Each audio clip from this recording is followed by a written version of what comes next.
Good evening, everybody, and welcome to another edition of Gaming After Dark with your host, Noof Nukem and friends. Yes, it's going to be a great show. We're going to chat about the Game Award nominees. They were just recently released. Plus, it looks like Sony might be in talks to buy the parent company of From Software, which could mean that the next few games from Software, could end up being Sony exclusive. Who knows? But what does that mean for Sony? What does it mean for Xbox? We'll get into the topics. But first of all, let's bring in an incredible panel tonight. We've got the one and the only, fresh off another live stream. It is Perry, a.k.a. the Game Complainerz. What's going on, everybody? How's it going? Oh, it's going. That's what they're saying. It's going. We got a good crew in the chat. We're going to get to them in just a minute. But speaking of chats, this man, he's got one of the best names that was in the chat for many, many years. Been following me for a long time. He's been following a lot of the community here. And it was about time and long overdue to get this man on a podcast. And when I kind of put the bat signal out there, he said, you know what? I'm willing to try this out. Let's give it a shot. So I'm going to bring in, I call him a personal friend, a guy I've actually had the pleasure to play games with, and now to get to see him live in the flesh. Here he is on our podcast for the very first time, making his inaugural appearance, the one and only. You guys know him as You're Wicked Hot. Well, look no further. You found me. Here I am, baby. We found you. We dug you out of the trenches, but here he is, live in the flesh. I don't know what it is about me and picking the handsome bald guys to be on the podcast, eh? Man, stubbles, but you know what? Just gotta get it over with. We had the Mag, we got Perry, you got Wicked Hot, we had Mental 9R. You always got a trend going on here. It's a magnet. It's a magnet. I like the guys at the Chrome Domes up in here. That's what it is. Right, baby. Little cue ball up in the head. As you say, it's not about the hair on your head; it's the hair everywhere else, right? Oh, that's right. We're bringing it back to the 70s. If it doesn't grow under your nose, it grows on your toes, right? Hobbit feet. That's also correct. Well, it's good to have you here with your Wicked Hot. A pleasure to finally get you on the show. How you been doing? Gotta put a face on the name. Gotta put a face on the name. All right, let's say hello to the chat here real quick. We got some amazing people here already early today. Talus Ray is in the building. We got the Cougar Man is here, a.k.a. the MILF Man. But Cougar Man's good. I still like the MILF Man better. Had a better ring to it, but Cougar Man's cool. Yeah. Yeah, we got Seamus Kelly, my good buddy, is in the chat. Stevie Mack is here as well, and many more. And I'm sure more will stroll in here momentarily. Yeah. Seamus Kelly is asking the first question of the night: did Space Marine 2 get nominated for Game of the Year? I don't think it was on the Game of the Year nominations, but I think it does have nominations. Yeah, maybe it's in a different category, like action or shooting or something. We're gonna find out in a second as we scroll through all that stuff. We got Matty Burns in the building. We got Draven Arrow Harris. Yeah, we're already off to a good start this evening. Fantastic. Hey, all right, what you guys been playing? Hello. Perry, I know you've been playing lots of Call of Duty Black Ops, but besides that, what else have you been able to dabble with? I tried the Avatar game because it was on sale for $20. Oh, nice. It's right here, actually. Nice. Look at that, man. $20. It's pro enhanced, but the game sucks. It's not that good. He thinks it sucks. Okay, that's interesting. You're the first person I heard it sucks. That's not the only person I've heard say that. Yeah, I played about 45 minutes, an hour, and even Dreadpool was in the chat with me watching it. Yeah, and I'm like, if this is what the movie's like, I'm not watching. He goes, this is nothing like the movies. Is it like the navigating in it? Like I heard the navigating was a little. It's basically, it's Ubisoft, so it's basically Far Cry. Yeah, with blue cat people and no weapons. So all right, at least in the beginning. I don't know. You probably get weapons later, but so maybe it's a slow burn getting through. I haven't played it yet. Honestly, it was on one of my kind of like games to get when it was on sale, but maybe it's a game you should try when you get it cheap, just to see if you like it or not. Look, just because I don't like a game doesn't mean anybody else shouldn't like it. No, I just want to make that clear. I don't gatekeep. I'm just saying my experience didn't like it. Maybe it's the perfect game to play when you got blue balls, you know? Yeah. So you can feel at home. Like one of us.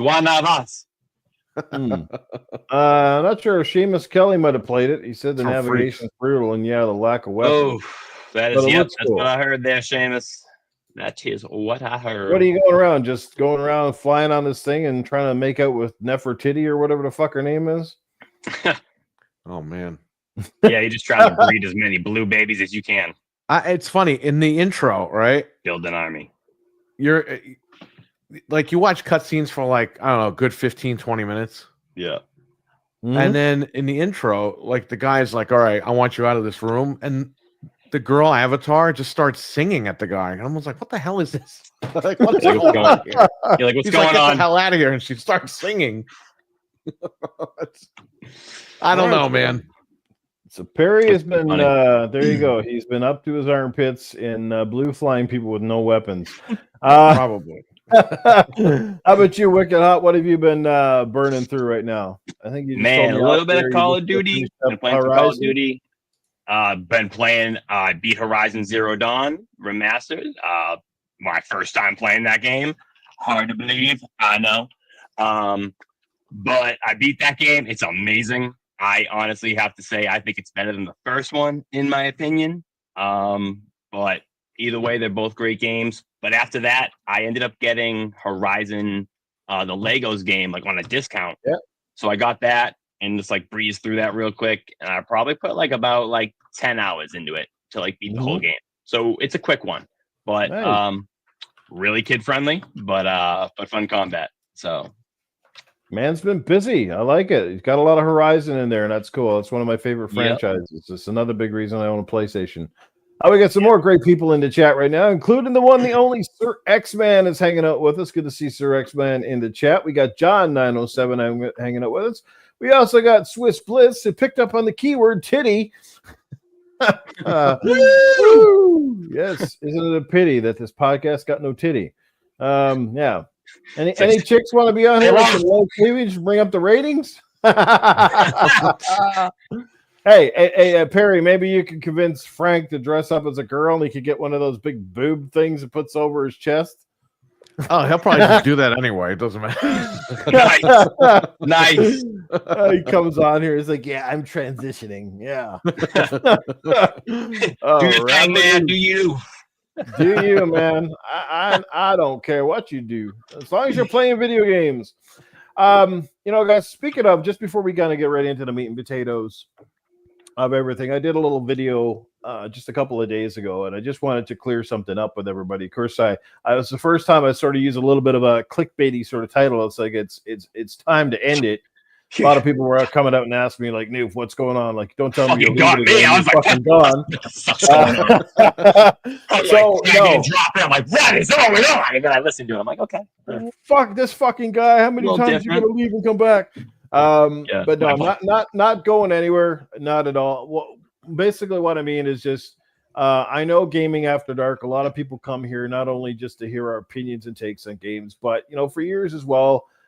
Gaming After Dark offered a very, mature sense of humor, and that's not going to change. But I think over the last little while in particular, I've let a lot of my emotions and feelings get the better of me in these podcasts, and it kind of gets misconstrued because it starts to turn into sounding like all you're doing is having a podcast and you're just either shitting on PlayStation or shitting on Xbox and blah, blah, blah. And anybody who's been in this game long enough knows that anybody who's watched my podcast now should fucking know that I'm much like Perry and a lot of the guys here, that we're multi-console, we're multi-plat owners, multi-console owners. We like a great game wherever a great game can be played. And I'm not going to sit here and sugarcoat things. I, like many others in the community, I've been speaking my mind. I don't like the direction of where Xbox has been heading. But with saying that, I have to grow up and I have to learn that I can't fucking alter the course. I've said my part. Many of us have said our part. They're going to do what they're going to do, whether they figure it's for the good of the gamer or it's the good of their company, whichever side you want to take. And I just decided I'm not going to waste all my energy anymore just constantly bitching about Phil Spencer, bitching about his team. I'm just going to fucking start just enjoying games as they are, let them fall where they may, buy what I want, don't buy the things I don't want, speak with my wallet, and just kind of shut up. Because no matter what we say or what we do, Perry, you know this as well, people only hear what they want to hear. They don't hear, like, they're going back. One guy came at me and said, yeah, the last couple months or the last year, so you shit on Xbox. It's like, so where were you for the other fucking 10 when we were basically praising them up, going to bat for the company constantly? We bleed green, right? But the moment we fucking started, oh man, we don't like this, or we don't like, you guys are fucking ponies and you guys are traitors and sellouts and fucking all this, and it's no, like, you're not listening. You're not fucking listening. But I get it. I fucking get it. And I know most people don't constantly want to come for the constant negativity. And I've lost viewers because of that. It's not like I had many to begin with. But I mean, I do consider my audience mostly friends. A lot of you guys in the chat to me are more than just a name in the chat. You're people I've known personally. You're people I've talked to. You're people I've gamed with. And I just want to I just want to chill it a little bit.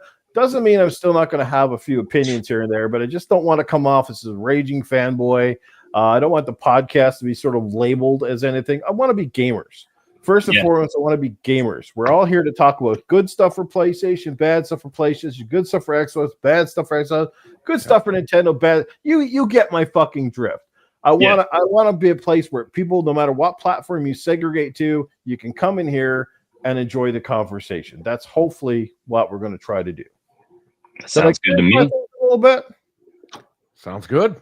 Yeah, like, it's not that fucking hard. We're just kind of easing up on the range a little bit. You know what I mean? Nah, it's understandable, man. You know what I mean? Right? It's understandable. Yeah, because at the end of the day, you got your heart into it. You know what I mean? You're passionate about it. None of these companies are perfect. None of them run necessarily the way we want to run things. And we've set our part, and there's nothing, we can't change the course of these guys. They've already made up their mind. If that means they fucking go out of business, well, and then I guess the joke's on them, right? But at the end of the day, I remember being a huge Sega fan. I remember how hurt I was when the Dreamcast was their last console, and I saw Sonic the Hedgehog on a Nintendo system. I was like, holy fuck. You know what I mean? I feel like we're back in that scenario again, but I'm also like 2 years away from fucking 50, and I don't have enough energy and time to fucking go down this road again, you know? What's going on, Foxy? Hey, what's up? Good to see you, brother. Good to see you. You're in hot. Hey, what's up? Perry, what's up? What's going on, man? You here for a minute? Or you here for the show? What's happening? Nah, here for a minute because this is my last Tuesday night at work, and then my schedule flip flops again. So it's banging on the porta potty. Yeah. Live from the outhouse. Sitting and taking a shit. But no, my schedule goes in because my company's in our peak season for the holiday, so I got a wacky fucking schedule. This is my last Tuesday night, and then I'll be back on the show like normal next week. Fuck yeah. So yeah, and last week I couldn't even break away. So it was just like shit happens. But anyway, I heard you were mentioning Sega, so I'm sure this is about the Xbox stuff, right? Yeah, well, like I said, I did a little video on the weekend and just wanted to clarify something. I want to clear the direction of where I'm going, where I want the channel to go. And I just, like I said, I just don't, we're always going to be labeled regardless. There's not much we can do to turn back that clock. But I just don't want to come off as this raging fanboy that sounds like they're mad at the fucking world, and I'm mad because everything's digital. I'm mad because Xbox is putting their games on refrigerators. I don't have the energy. I just want to appreciate the games. You know what I mean? Like, play it where you want to fucking play it at this point. I'm tired of just giving a shit. You know what I mean? Right. No, I agree with you. And for the couple of minutes I got, I'm sorry if I'm stealing the floor from anybody. I'll make it fast. No matter.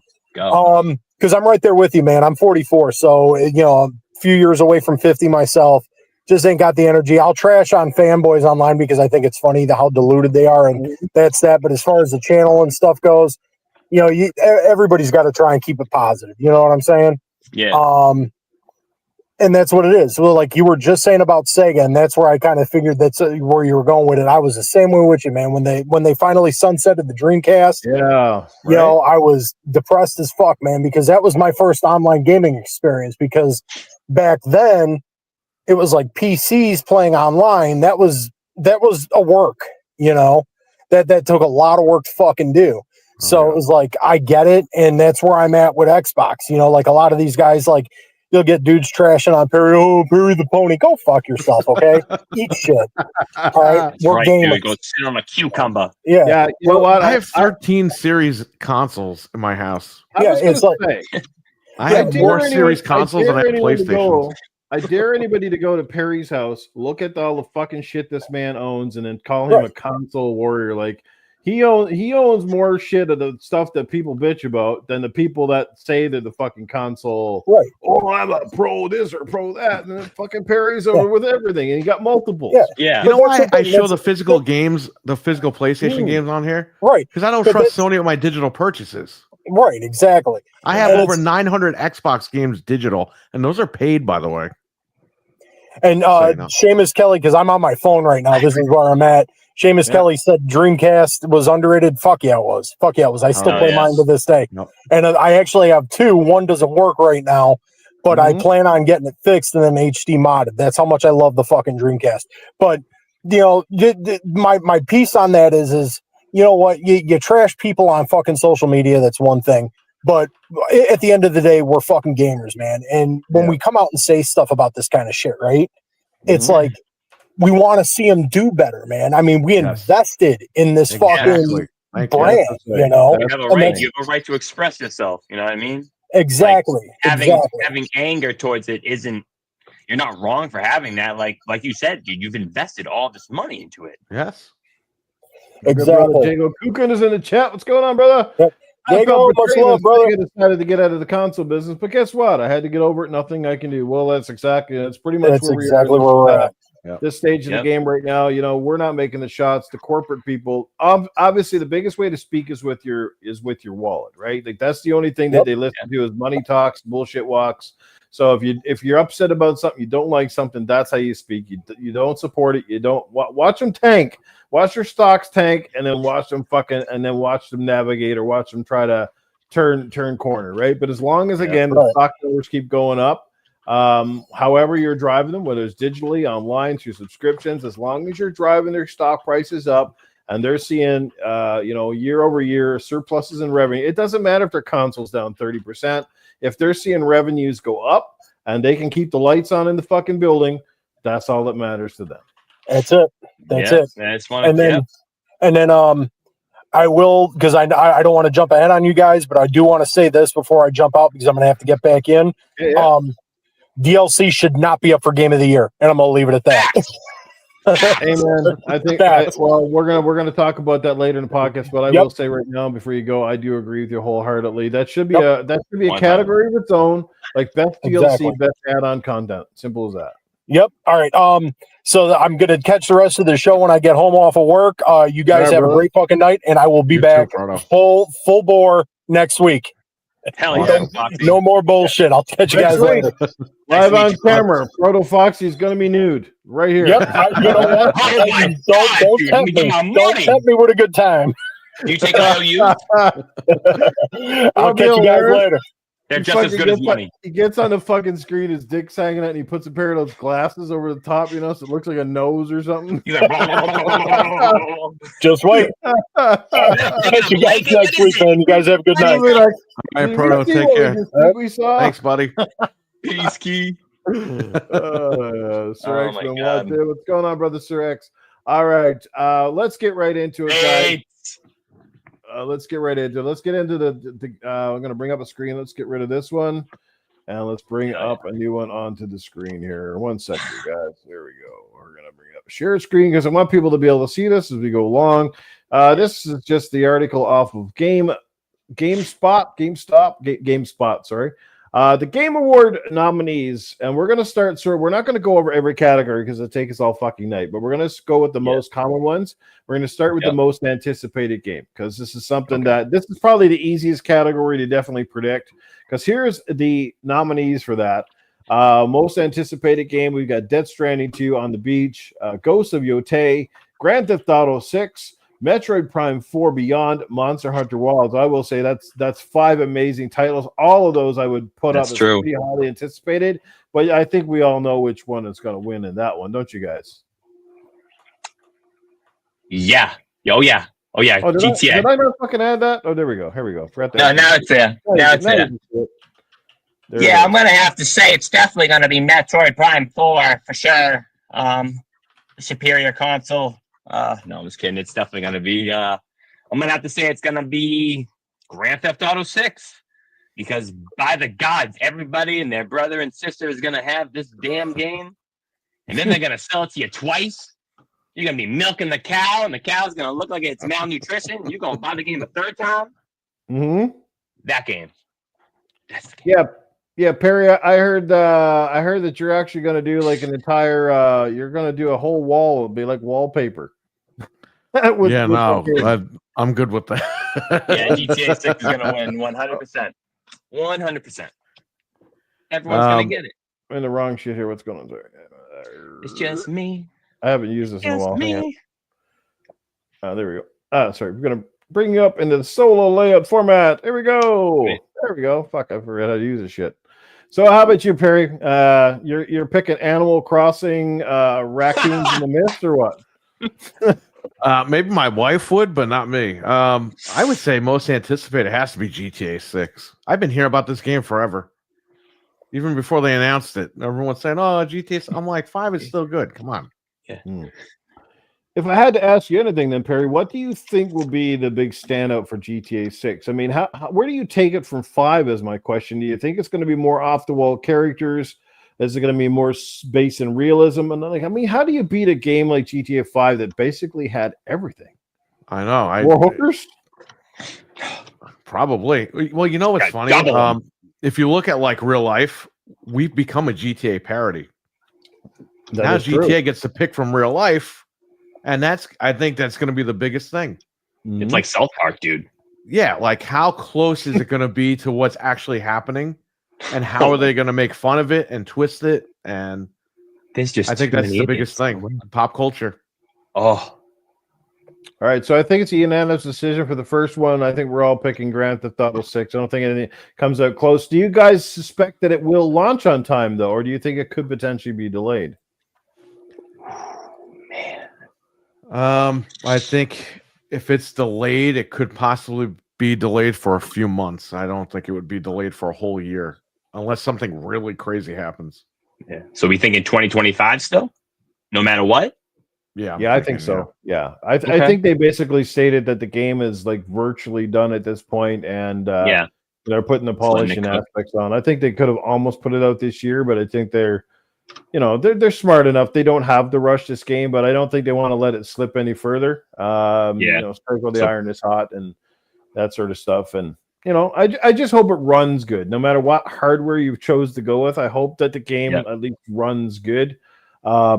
I'm fine with a solid 30 if we can push that on anything. I don't expect this game to run 60, but if any console is going to do it, it would be the Series X or the PS5 Pro most likely. Wait. What about the Series S? Clearly. What about the PS4? Come on. The PS4 Pro is going to. Speaking of, they didn't announce that was going to be for the older consoles, right? No, it's not. Thank God. Thank the fuck. You'd put the disc in, you'd be like, what's that whistling noise? And it'd be like, boom, blow you What's out. That burning? What's that spinning ball of fire in my PlayStation? This is a great question from Cougar Man. If would you say GTA 6 is the most pressure-bending game in history to do well because the money spent on? You know what? Honestly, I would say it's the reverse because this game could be a flaming pile of shit, and it's still going to send 12 million copies out the gate. Like that game is going to hit double digits. Like it's going to hit second day. Yeah, like it's going to be in a week. Second hour. You're going to want to pre-order a copy of this shit. Put it this way, because you're not going to find it in stores for months. It's going to be fucking sold out. No, you're going to be fighting. Can you think of every kid that's already bought in this fucking game 3 or 4 times already? Like they're going to be like tingling to get the 6. Oh man, they're going to be right back in line like a little pay piggy. Oink oink oink. And I'm just going to also literally. Do you guys think PlayStation ponies up the dough for the marketing rights here? I think they do. Oh, of course. Yeah. Considering the market leader, I think that's the obvious choice. Yeah. They're not going to buy Take-Two. I don't think their wallets are deep enough to go buy that. They're damn well going to put up enough dough to put them advertising out there. Yeah, there's no bulge in those pockets. Not too much of a bulge, at least. Well, Sony likes to do those things. We know that. Microsoft has kind of slowly stepped away from some of that stuff. So, yeah. I mean, that's the thing. Like, that's the whole point, because Microsoft is not intent on selling consoles. So they're not gonna put it in Game Pass. Like Rockstar would be stupid to put it in Game Pass. And for Microsoft to even contemplate getting it in Game Pass, they'd have to spend something fucking stupid to even get it in there. Yeah, and I mean, at the end of the day, like, I just don't feel like they're gonna do that first. So then you already have your first copy, because no one's just gonna be like, oh, I'll wait for the game. Like, no, you're not waiting. You're grabbing it now. So then you grab it now, and it's like, oh, then next thing you know, it comes to Game Pass. Like, that might be great for like some people, but like the majority of the demographic is going to grab it day one. So then, ideally, does it bring you to Game Pass? Maybe a little bit, but like, does it like as a majority? Does it? Like, maybe not. But I think that also kind of comes into the play when you're thinking about it all. Exactly. All right, moving on to topic number 2. Like I said, GTA definitely everybody's most anticipated list. I'm going to assume the people in the chat are probably picking GTA 6 as well, even though I didn't ask you that question. But type in the chat what is your most anticipated. Would love to hear from you. Let's move on to topic number 2. This is a pretty important category for people that like to hang out with their friends and kick some ass. We are talking about the most anticipated, the best multiplayer game of the year. Nominees are Call of Duty, Black Ops 6, Helldivers 2, Super Mario Party Jamboree, Tekken 8, and Warhammer 40,000 Space Marine 2. This is a tough category, but I think it's largely going to come down to maybe 2 or 3 in this one. Yeah. Let's go in reverse order now. Let's bring up the Game Complainerz. Which one do you think is going to take this one? I think Call of Duty is going to take it without a doubt. I mean, it's on all the platforms for the most part, and it's killing it right now. I did enjoy Helldivers 2, but that was only for a couple of months. I mean, it's a good game, but I haven't been in it for a few months. Call of Duty, I'm in it every weekend. So, I mean, right then and there, it tells you everything you need to know. People really want to play that game.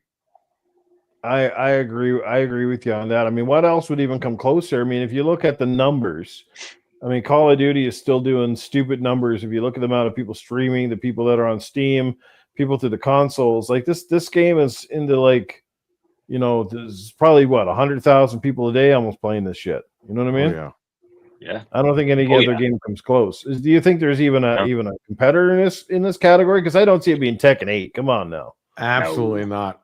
Like Super Mario Party? I think the Space Marine might be a little bit closer. Yeah. But not by much. Call of Duty is a juggernaut. It's going to overshadow it. Totally. I absolutely agree. What's your pick on this one, Hot? I think the obvious choice, just like Perry was saying, I think you'd have to go with Black Ops 6. Just given off the popularity. But at the same time, I've never played Helldivers, but I do see the excitement behind that game, so I do understand why that's in the Helldivers is fun. It's a good romp. But like it's obvious Call of Duty is gonna win, but you'd love to see just something different, like Space Marines just win something like that. But unfortunately, it's like when you're matched up against this guy, it's like you're not gonna win, unfortunately. But Space Marines 2 was a dope game. So if you have not played it, get out there and play it. Yeah, that's like rolling a giant boulder downhill and trying to get a midget to stop it, right? Yeah, that's right. It's right. It's like just the scene from fucking Indiana Jones and the Raiders of the Lost Ark. Here you go, Here comes buddy. Call of Duty.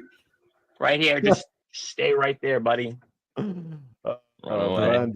Oh man, awesome. Yeah, my pick again I'd have because I mean I've played at least that one game, and it takes up a lot of your life, man. It's just they did a great job on this year's Call of Duty. I think it's a lot of fun. So, I love it, dude. I can't get enough. Nuketown 24/7, like sign me up. Yeah, I'll be there all day. Constant action. Eh? You can't. The map is so small. There's no fucking way you can camp on that fucker. No. It's like as soon as you spawn, you're like grenade. Stop the only guys camping sitting in the bedroom upstairs next to the bed, probably lying down, right? Yeah, exactly. You just see like the mere flash, and you're just like, oh, dude, you're already dead. You don't even have a chance. Like, all right. This is the category that I have a lot of problems because I really fucking hate the fact that they combined it and have done it for years when it should be its own separate category. The best sports racing game. Like racing, like, I mean, I think I get why they do it because racing, like if you look at the first game here, it's F1 24. Yeah. Which I mean it is technically a sports game because it's an F1 is a real sport series and race car drivers are classified as athletes or sports athletes, but I still think that there's enough driving games in their own category that they could have had just driving or racing, and then they could have left these ones as part of either category probably. But so here's your nominees: F1 24, EA Sports FC 25, NBA 2K 25, Top Spin 2K 25, and WWE 2K 24. So interesting choices. Of all those games, I can tell you that the only one that I haven't played anything on this list. I mean, I played all of those sports games in different iterations, but just none of this list. So let's go back to the studio and let's bring up the Game Complainerz. So which one do you think is going to win this one? I haven't played it, but NBA is probably going to win out of all that. Yeah, I'm kind of surprised WWE, but football wasn't in there. Yeah, well, NCAA should have. That probably would have won. Oh my god!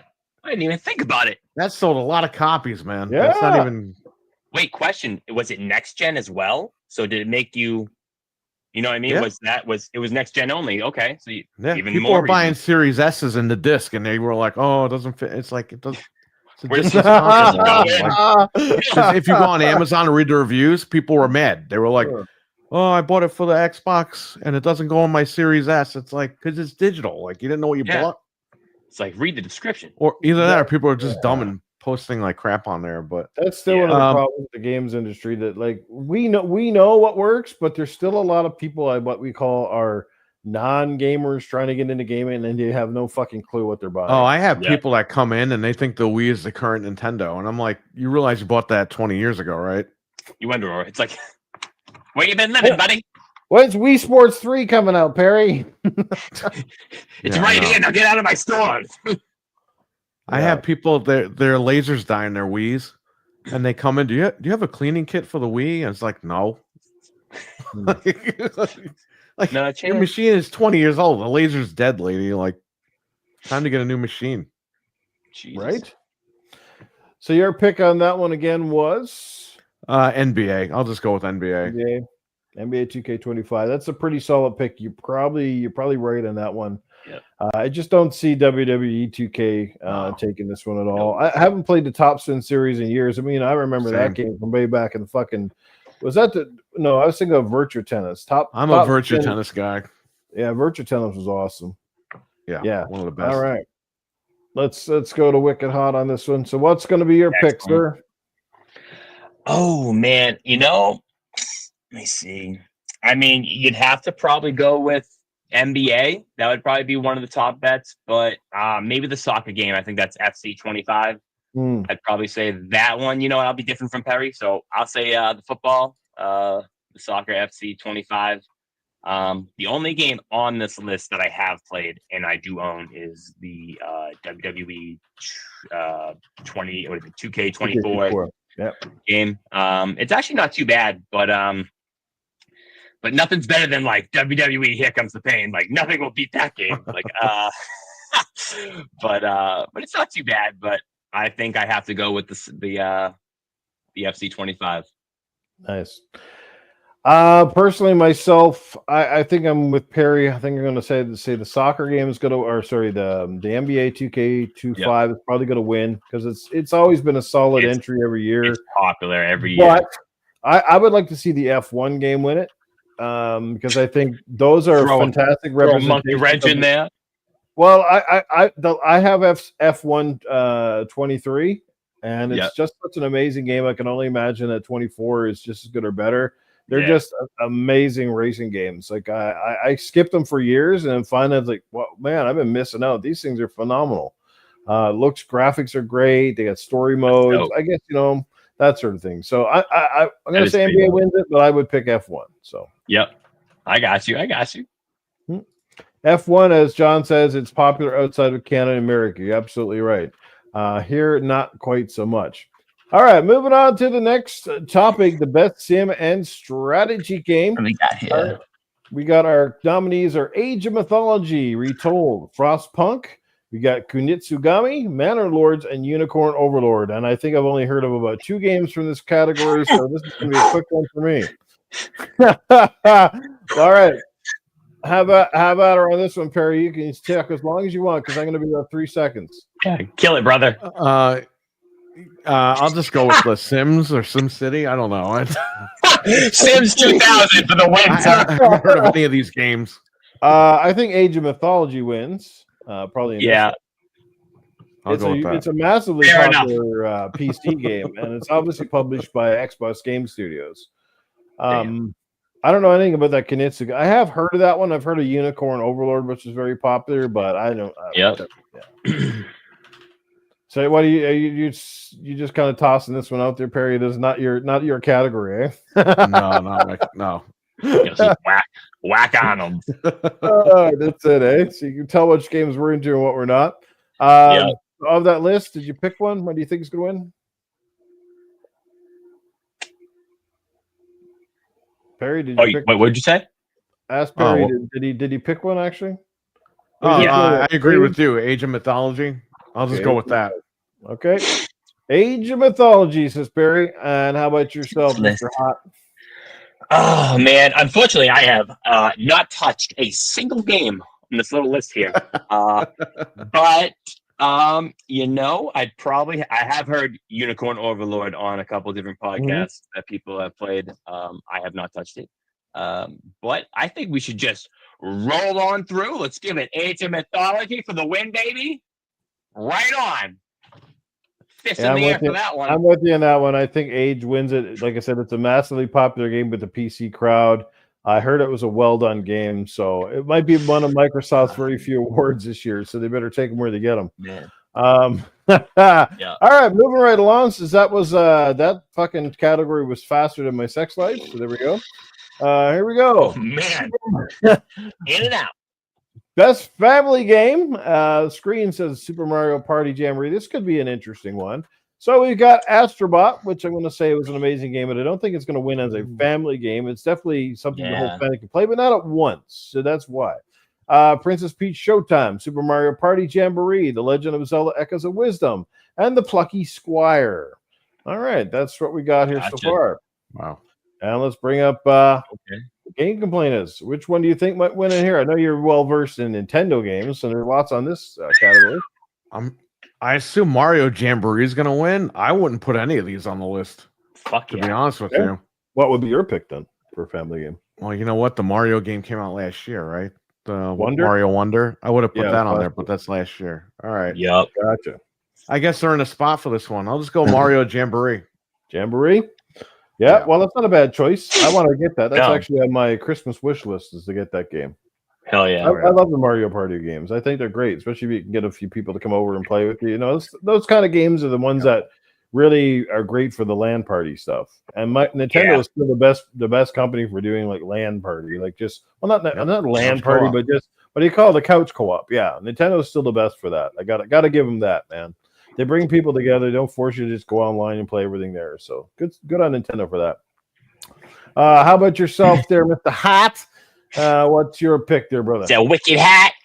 Well, I'm gonna have to agree with Perry on this one. While like all these are great games, like I'm looking at the list on my second screen, but while all these are great games, I feel like Super Mario Party Jamboree is the obvious best family game because you're bringing the family with you and you're playing with them. Exactly. Right? Granted, you could switch off remotes and stuff like that, but like Astrobot's a great game, but for the most part, you're just kind of like rolling through it for like one player. I did not play the Peach game, but I heard it's pretty good. Did not play Plucky Squire, but Zelda Echoes of Wisdom is amazing. I love that game. I heard that when Princess Peach doesn't shave her pubes and Mario's going down, he nicknames her Fuzzy Peach. Right, that's the DLC.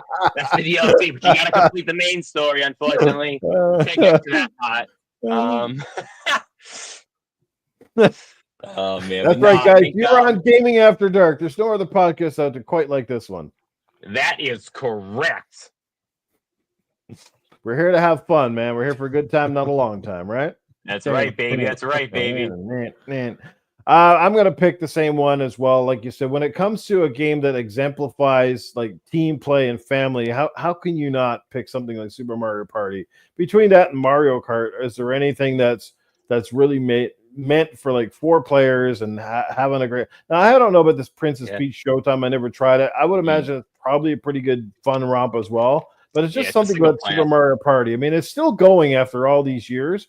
It's been a silent hit for Nintendo, meaning that it's always done well. It probably hasn't sold like 40 million copies well, but I think anybody who's ever owned a Nintendo has owned at least one Mario Party game. Oh, for sure. Right? For sure.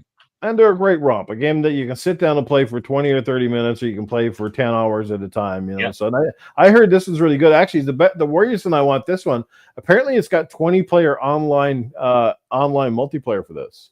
I think if you get it brand new, it comes with like a little thing of like a couple months of like Nintendo subscription. I think it says that I think so. Yeah. Yeah. So fucking bada bing, bada boom. There you go. So, all right, let's move on to the next category. We're all in unanimous decision. We think that, Super Mario Party Jamboree is probably going to win it. Next one is Best Fighting Game. This is always a hotly contested category. Our nominees for this one are Dragon Ball Sparkling Zero. We got Grand Blue Fantasy Versus, Marvel vs. Capcom Fighting Collection, Multiverses, and Tekken 8. You can see Batman from the Multiverses, Warner Brother Games. I never tried that one, but apparently it's a free-to-play fighter. So, what do you guys feel in this? I know we usually have a few fighting fans in the house. I think who's a big fighting fan in the chat over there? Anybody in the chat big fan of fighters? I know Tekken 8 was one of the most hotly anticipated games. It's always forgotten about because it came out so early in 2024 that everybody's kind of like, oh shit, Tekken came out this year. Yeah, it did. But that's how quickly it's kind of forgotten about unless you're a massive Tekken or fighting fan. So let's bring up the Game Complainerz. Who do you think is going to win this category? This one could be a little tight. I would love for Marvel vs. Capcom Fighting Collection to win because I love that game. I've grown up with that game. I played it last night. I'm going to go with Dragon Ball because a lot of people have been talking about that game. But Tekken 8 is no slouch either. But I'll go with Dragon Ball. Dragon Ball from the Game Complainerz. All right. All right, good call. Dragon Ball is very popular, based on a popular property. How about yourself, Mr. Hot? Which would be your pick of this one? Oh, man, my personal choice is I'm just like Perry. I would love Marvel vs. Capcom to win. I bought that on my Switch just so I can pick it up and play it here, bring it on the go. But I just have a blast playing that game. But I have to agree. I think there's been nothing but praise for Dragon Ball Sparking Zero, and there's been nothing said but good things about it. I think that's kind of the clear choice. Not saying that these aren't great games. Tekken as well is a great game. I love playing Tekken. But I think Dragon Ball's got it this year. There's just so many people around it playing. Totally. You're going with Dragon Ball. Okay, so for myself, I think I'm going to go different than you guys. I think the winner, I think in this one is going to be Marvel vs. Capcom Fighting Collection.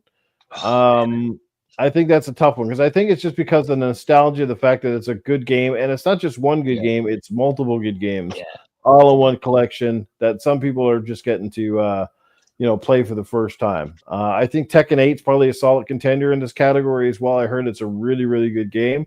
But overall, I think it's just that whole the power of the Marvel versus Capcom name, I think, might pull this one through. So that's where we're going to go on that. At least I'm going to pick on that.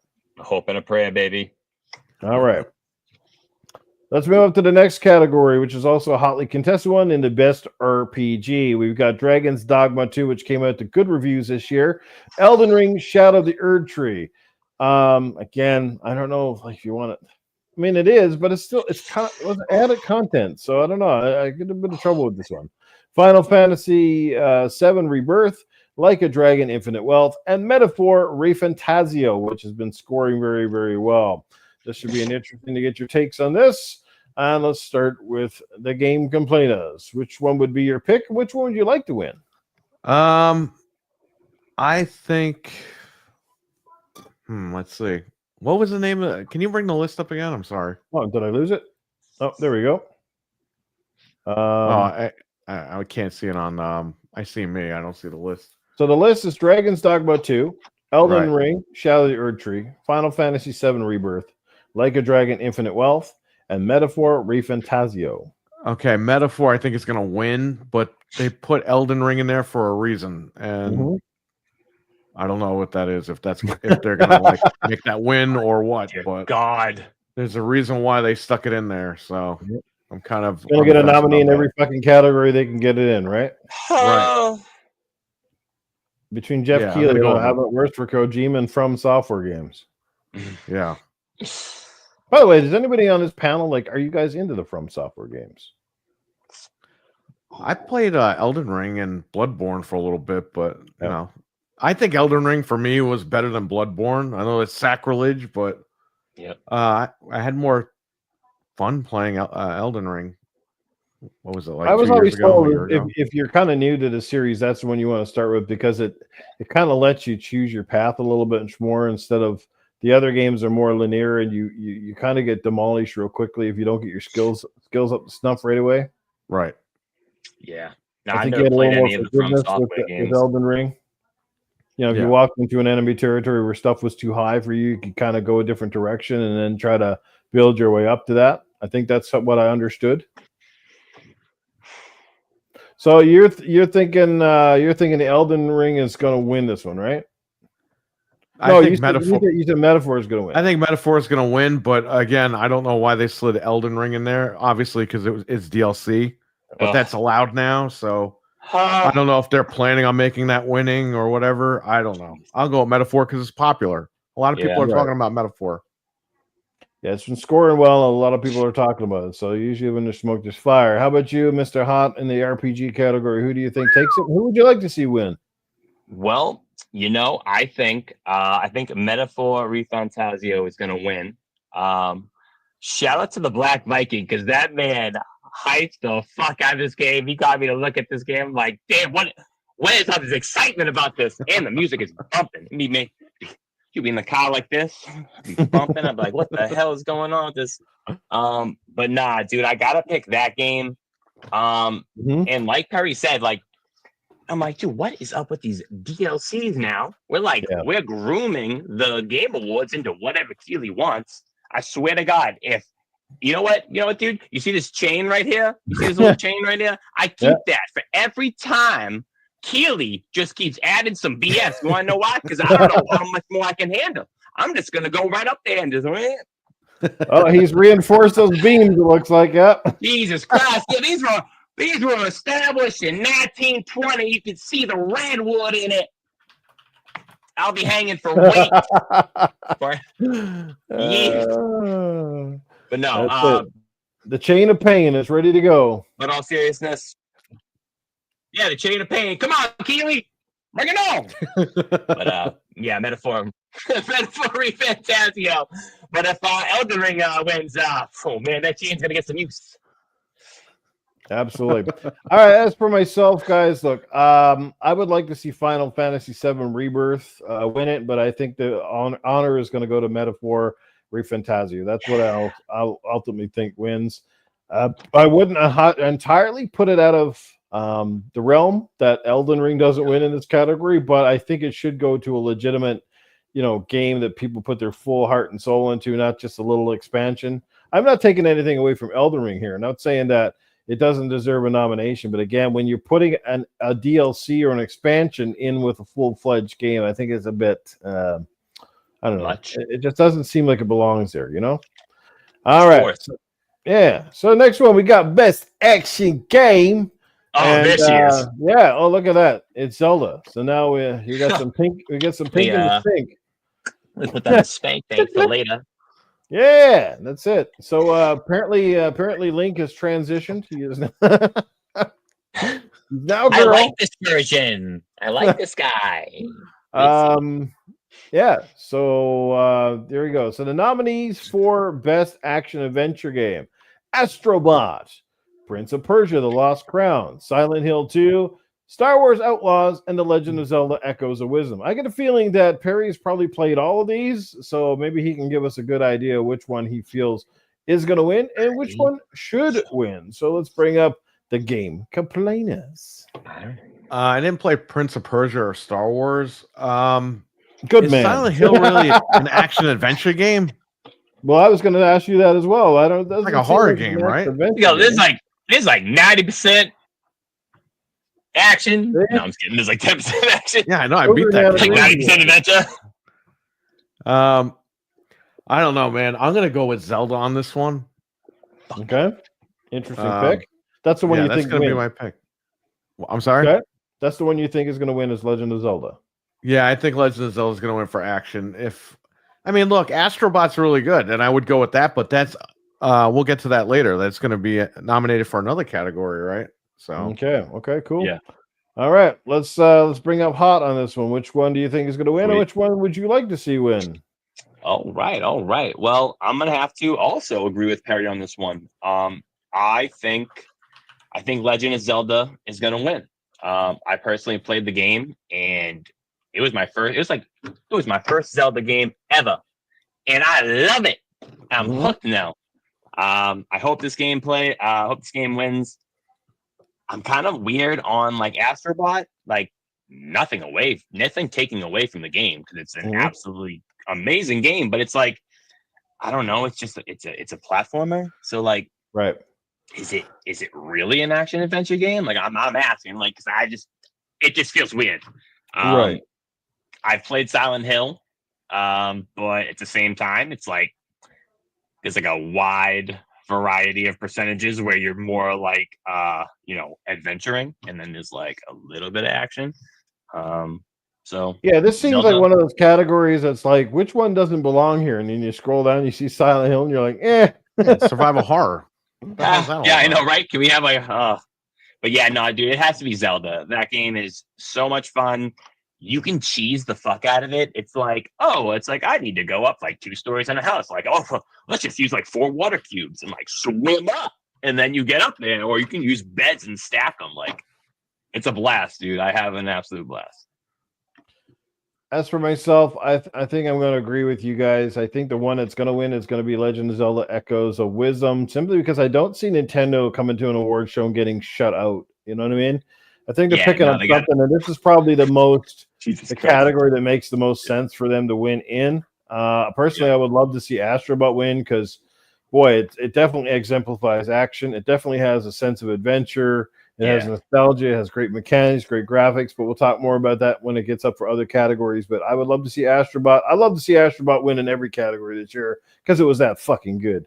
But that's just my take on it all. So, all right, let's move right along, shall we? Let's scroll to the next one. We don't have a lot of categories to go.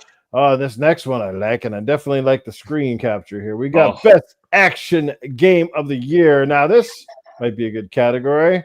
All right, our nominees are Black Myth Wukong. I think we know our winner already. Call of Duty Black Ops 6, Helldivers 2, Stellar Blade, and Warhammer 40,000 Space Marine 2. That's a pretty stacked category in this one. Man. It's going to be a toughie. What do you think there, Mr. Game Complainerz? Which one do you think takes it? Which would you like to see win? I'll go with Stellar Blade for this one. You think it's going to win? Yeah, why not? Really? Okay. I didn't play the other game. The first game, Black Myth Wukong, but everybody's been talking about that game like crazy. People bought it in droves too. And I think that might win Game of the Year, but I'll save that for later. Okay. All right. So you're thinking Stellar Blade wins Best Action Adventure Game, and which one would you like to see win? I'll go with it doesn't bother me because again, I didn't play Wukong. If I played it, maybe I would have a different opinion. Right. I played the demo for Stellar Blade. I still didn't even play it yet. Oh man. I installed it, but I didn't play it yet. So just wait for the enhanced version. Her ass never looked so good in 4K, right? By the gods. That's why I bought Hey, the Harry was Pro. staring- Harry was staring so long he went behind with the glasses. He looks like Stevie Ray over there. All right, so good picks there from Game Complainerz. How about yourself, Mr. Hop? Which one do you think wins, and which one would you like to see win? Okay, so I have not played Stellar Blade. That one I'm waiting for. I'm gonna be getting that one soon. I feel like Black Myth Wukong has got a lot of weight in this category, but I'm gonna have to go with Warhammer 40K Space Marine 2. Nice. Well, I like that pick. It was one of the first Warhammer games I've ever played. Shout out to my boy Raipola, Crack Rats, and my buddy Al. They got me into it, and dude, we had so much fun just playing together. I kind of just missed that, that co-op experience. It kind of gave me Gears vibes. So I was just like, dude, this is dope. Like, I'm playing with my friends. We're not just playing online. We're running through a story. So it's just a different vibe. Like, I kind of miss I used to do that all the time growing up, but you don't do that so much anymore. So it was a good change of pace. So I'm gonna go with Warhammer for the win. Warhammer for the win, and that's the game you'd like to see win, but that's also baby, it's the game I'd like to see win. It's the game that's gonna win. Okay. Well, like I said, I haven't played many from this list. Definitely not Helldivers. I enjoyed Helldivers too, don't get me wrong, but I don't like. There's just something about it. It's just I don't think it's going to win here. Deservingly in the category for sure, but I don't think it's going to win. I would like to see Stellar Blade win simply because smaller studio, the look fantastic, great production value, fantastic combat, interesting enemies, phenomenal character design. That sort of it spoke to me on all those levels. Yeah, maybe a little horny too at times, but but absolutely, man. If you can get excited for a game on multiple levels, it's not so bad. Stellar Blade, like I said, I wouldn't mind Warhammer either, but I think who's going to win in this category? I really think Black Myth Wukong takes it. I'd like to see Stellar Blade wrap up this one. Naturally, yep. All right, next category is near and dear to my heart, not to a lot of people, a lot of VR haters out there, but it's the best VR AR game. All right, so there we go. We got our nominees are for best VR AR game. We got Arizona Sunshine Remake. We got Asgard's Wrath 2, which I hear is absolutely phenomenal. Batman Arkham Shadow, which I can't wait to play this Christmas because you know what I'm getting for Christmas, and I'm getting the MetaQuest 3S, baby. Metal Health VR and Metro Awakening. That is your nominees. That's a tight. I haven't played any of these games, so I'm looking forward to playing at least 2 or 3 from that list. I hear Asgard's Wrath is really good, so I think it could come down between a couple of those there. Yeah, man, have at her, Perry. Let's get you out of the full screen layout, and let's bring up the Game Complainerz. Which one do you think takes it, my friend? Which one takes it, and which one would you like to see take it? I'll go with the Batman game because it's going to sell VRs. I think you're right. If it can do that, was it the Quest 3? It's on the MetaQuest 3. That's right. It's not backwards compatible with the older VR because it doesn't have the processing power to run. It's going to have to sell VRs, that one game. So I'll go with that one. I haven't played any of these either, but I'll go with Batman. I've heard everything. Shout out to Victor Lucas. He said Batman Arkham Shadow is absolutely phenomenal. I had a friend tell me they've already played it. They just bought a 3S a couple of days ago and said the game is nuts. Everybody I've heard play Batman said it is absolutely insane. Like, if you like the Arkham games on the console, they say you have to play this in VR. It really makes you the Batman. So, yeah, definitely excited about that. Okay, like I said, we won't take up a lot of time in this category because a lot of us haven't played this game. And some people don't even have VRs in the chat. So, let's bring over Wicked Hot on this one. Which game do you think wins? Which one do you think or would you like to see win? Well, I do not have a PSVR. I'm sorry, PSVR. I don't have a VR in general. I'm sorry. I don't have a meta. I don't have a meta. Time to get one, bro. Trust me on it. You'll love it. I feel like the obvious choice we got to go with for both of them is Batman. Because like Perry said, it's gonna sell. It's gonna sell. It's gonna make you come and grab their product and buy it. And from there, you're gonna buy Batman, and then you're just gonna buy more and more and more. All these other games, I'm sure, are great, but everybody loves Batman. And if you don't love Batman, you secretly love Batman. And that's just a fact. Absolutely. You secretly love Batman. Absolutely. You know what? It's It's deep down. Someone's gonna get it out. Yeah, well, for me, again, I'm dying to play the game, so I think it will go to Batman Arkham Shadow just because of the connection that people have with the character, the fact that it's based around Arkham, the Arkham series, and those were phenomenal games in their own right. Not taking anything away from any other games. I heard Metro Awakening is absolutely amazing as well, but something just tells me that Batman, like Perry said, because it's the kind of game that will not only be good, but it's the kind of game that can actually sell VR. So I think that in itself makes a bit of a winner. And guys, for those of you who didn't know, the Meta Quest 3S is out now. And for those of you wondering who aren't in the know, the 3S is basically the Meta Quest 3, except that what it does is it has all the processing power, but they've changed the lenses. So you're still going to have you're still going to use the older, lower resolution lenses from the Meta Quest 2. Except you will have the higher processing power, so the graphics will look better. It still will be visually cleaner and look better than the older model, but again, have the processing power to not only have great VR games, but have some great AR games as well. Definitely recommend $299 for the 128 gig in the United States. So now is the time to jump on one if you've ever been riding the fence. So, and it comes with Batman Arkham Shadow right now as a free pack-in game if you're buying one. So that's a bonus in itself. So pick one up. I think the deal lasts until February of 2025 before they pull out that special trade-in. So, yeah. Oh, wow. God, that's pretty dope. Yeah, it is pretty dope. Yeah, it comes with the game free, guys. It's packed in. So you don't even have to spend money on that when you buy one. It's all there. And there's some other cool stuff as well. So if you're riding the fence, I'm just telling you now, get on it.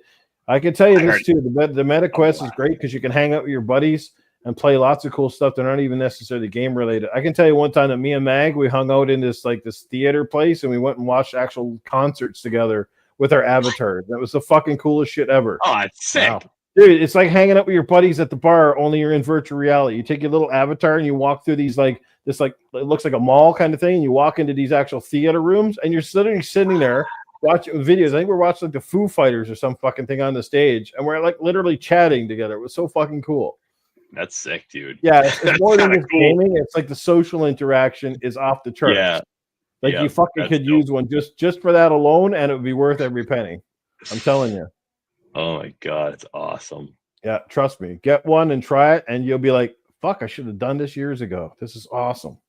Dude, my buddy Crack Rats has one, and he plays Batman, and he's like, dude, this is dope. You might have to grab this. I'm like, oh, don't say that. There you go. Game Awards. All right, moving on to the next category. You know what? Let's pass it. So who gives a shit about mobile games? Does anybody here care shit about mobile? Yeah, it's Angry Birds for the win. No. Best mobile game, and here's the nominees: AFK Journey, Balatro, Pokemon Trading Card Game. Right? Pokemon Trading Game for the win. I'm addicted. There you go. Pokemon Trading. There you go. There's something up there. I heard this Balatro game a lot about that one anyway. Dude, I was seeing Gaz tweet all about it, and then it was just everyone else like, what is this? It's like a roguelite card game or something. I'm like, what? Yeah, I don't know. But it's going to come up again in the next category, which is the best debut indie game. We've got Animal Well, we got Balatro, Manor Lords, Pacific Drive, and The Plucky Squire. Never played either one of them and have no intentions to play either one of them. So you guys can take it away on that one. Kill it, Perry. Kill it. Not playing none of them. I killed it. That's it. Oh man, it's over. Yep. Yeah, I'm not. Unfortunately, I have not played any of them, and my backlog is taller than me. So unfortunately, these will not be making into the playlist. Anybody here excited at all about this category or mobile? Like seriously, anybody in the chat? Because for mobile being so fucking huge, it's amazing that all the hardcore gamer people that I know, like none of us fucking give a shit about mobile. Yeah, unless you like Pokemon, get that game. I'm addicted. I open 2 packs a day, and then I open a bunch more. I'm addicted. I'm checking that thing all the time, man. Once you guys start getting cards, you're like, man, made a binder in there. I'm like, yeah. You gotta collect them all. It's like fucking man's got. That is. Huh? Yeah. Just pull up my card collection here. It's like fucking herpes, man. Once you get it, you won't forget it. That's right, baby. All right, shall we move on past this category? Oh yeah, let's roll on. Okay, that's the yay, not an A. All right. Oh fuck, best independent game. Best independent game. Animal Well, Balatro, Lorelei and the Laser Eyes, Nevada, UFO 50, Lorelei and the Laser Eyes. Sounds like an ex-girlfriend I used to date. All right. Go ahead, guys. Take it away. If you got anything on this fucking category, I have. Again, I'm same thing. Like I could give a shit. Same. Nothing. I'll say I'll just say Balatro. It's the only one that has really come into my vision on the Twitterverse. I can't even pick one. I've never played one. I don't care to. It's like I don't even give a shit what wins in this category. Good luck to you guys. Okay, sir. Huh? Can we get the vaporware category? All those fucking indie developers are out there listening to our show and like, you cocksuckers. These fucking pieces. I'm gonna write a nasty. All right, then we got another category which kind of isn't really a category, but we in best community support. Baldur's Gate 3, Final Fantasy XIV, Fortnite, Helldivers 2, and No Man's Sky. Which fucking game do you think wins here? I think I have a good idea. Well, obviously Fortnite, right? They're updating every freaking day. Yeah, dude. Fortnite, yeah, that game just constant content, constantly people playing it. It's a phenomenon. Legos, fucking everything, dude. Yeah. Yeah, they're good. They're pretty soon. They're like one mod away from fucking the lightsaber dildo fights or something. You know what I mean? Lego strip club, baby. Let's go. Let's go. What did the Lego guy say to the Lego girl? Would you like to see the size of my block? It's chunky. Oh shit. Oh man. Okay, so I'm gonna say Fortnite as well on this one. Oh yeah. I think the last couple of years didn't Final Fantasy 14 or whatever win the last couple of years or something like that. I would assume. I mean, I wouldn't be shocked. They are that one's an MMO. So yeah.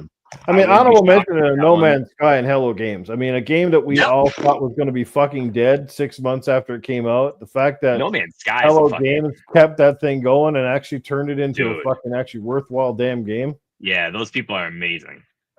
Yeah, shout out to them guys, man, because like that's a game, like I said, I thought was done, and they were going to walk away from it, and they're like, you know what, fuck that. We're going to make this game into what we hoped it would be, and a lot of people start driving to it. So, yeah. Another category, we'll move on quickly. Best ongoing game, Destiny 2 from Bungie, Diablo 4, Final Fantasy 14, Fortnite, and Helldivers 2. This is almost like the last category, but it's called Best Ongoing Game. I don't know. It's kind of a little bit of column A and column B. What do you guys think on this one, Perry? Again, it's got to be Fortnite. I don't know. Maybe Diablo. Yeah, maybe. I don't see any one of those games kind of winning like 2 in a row. Like, you know what I mean? Yeah. Let's try to make the different categories for the most part. It's like, I understand what you're saying, but at the same time, it's just like, there's always just one obvious, and it just seems like it's Fortnite this time. Like, not that.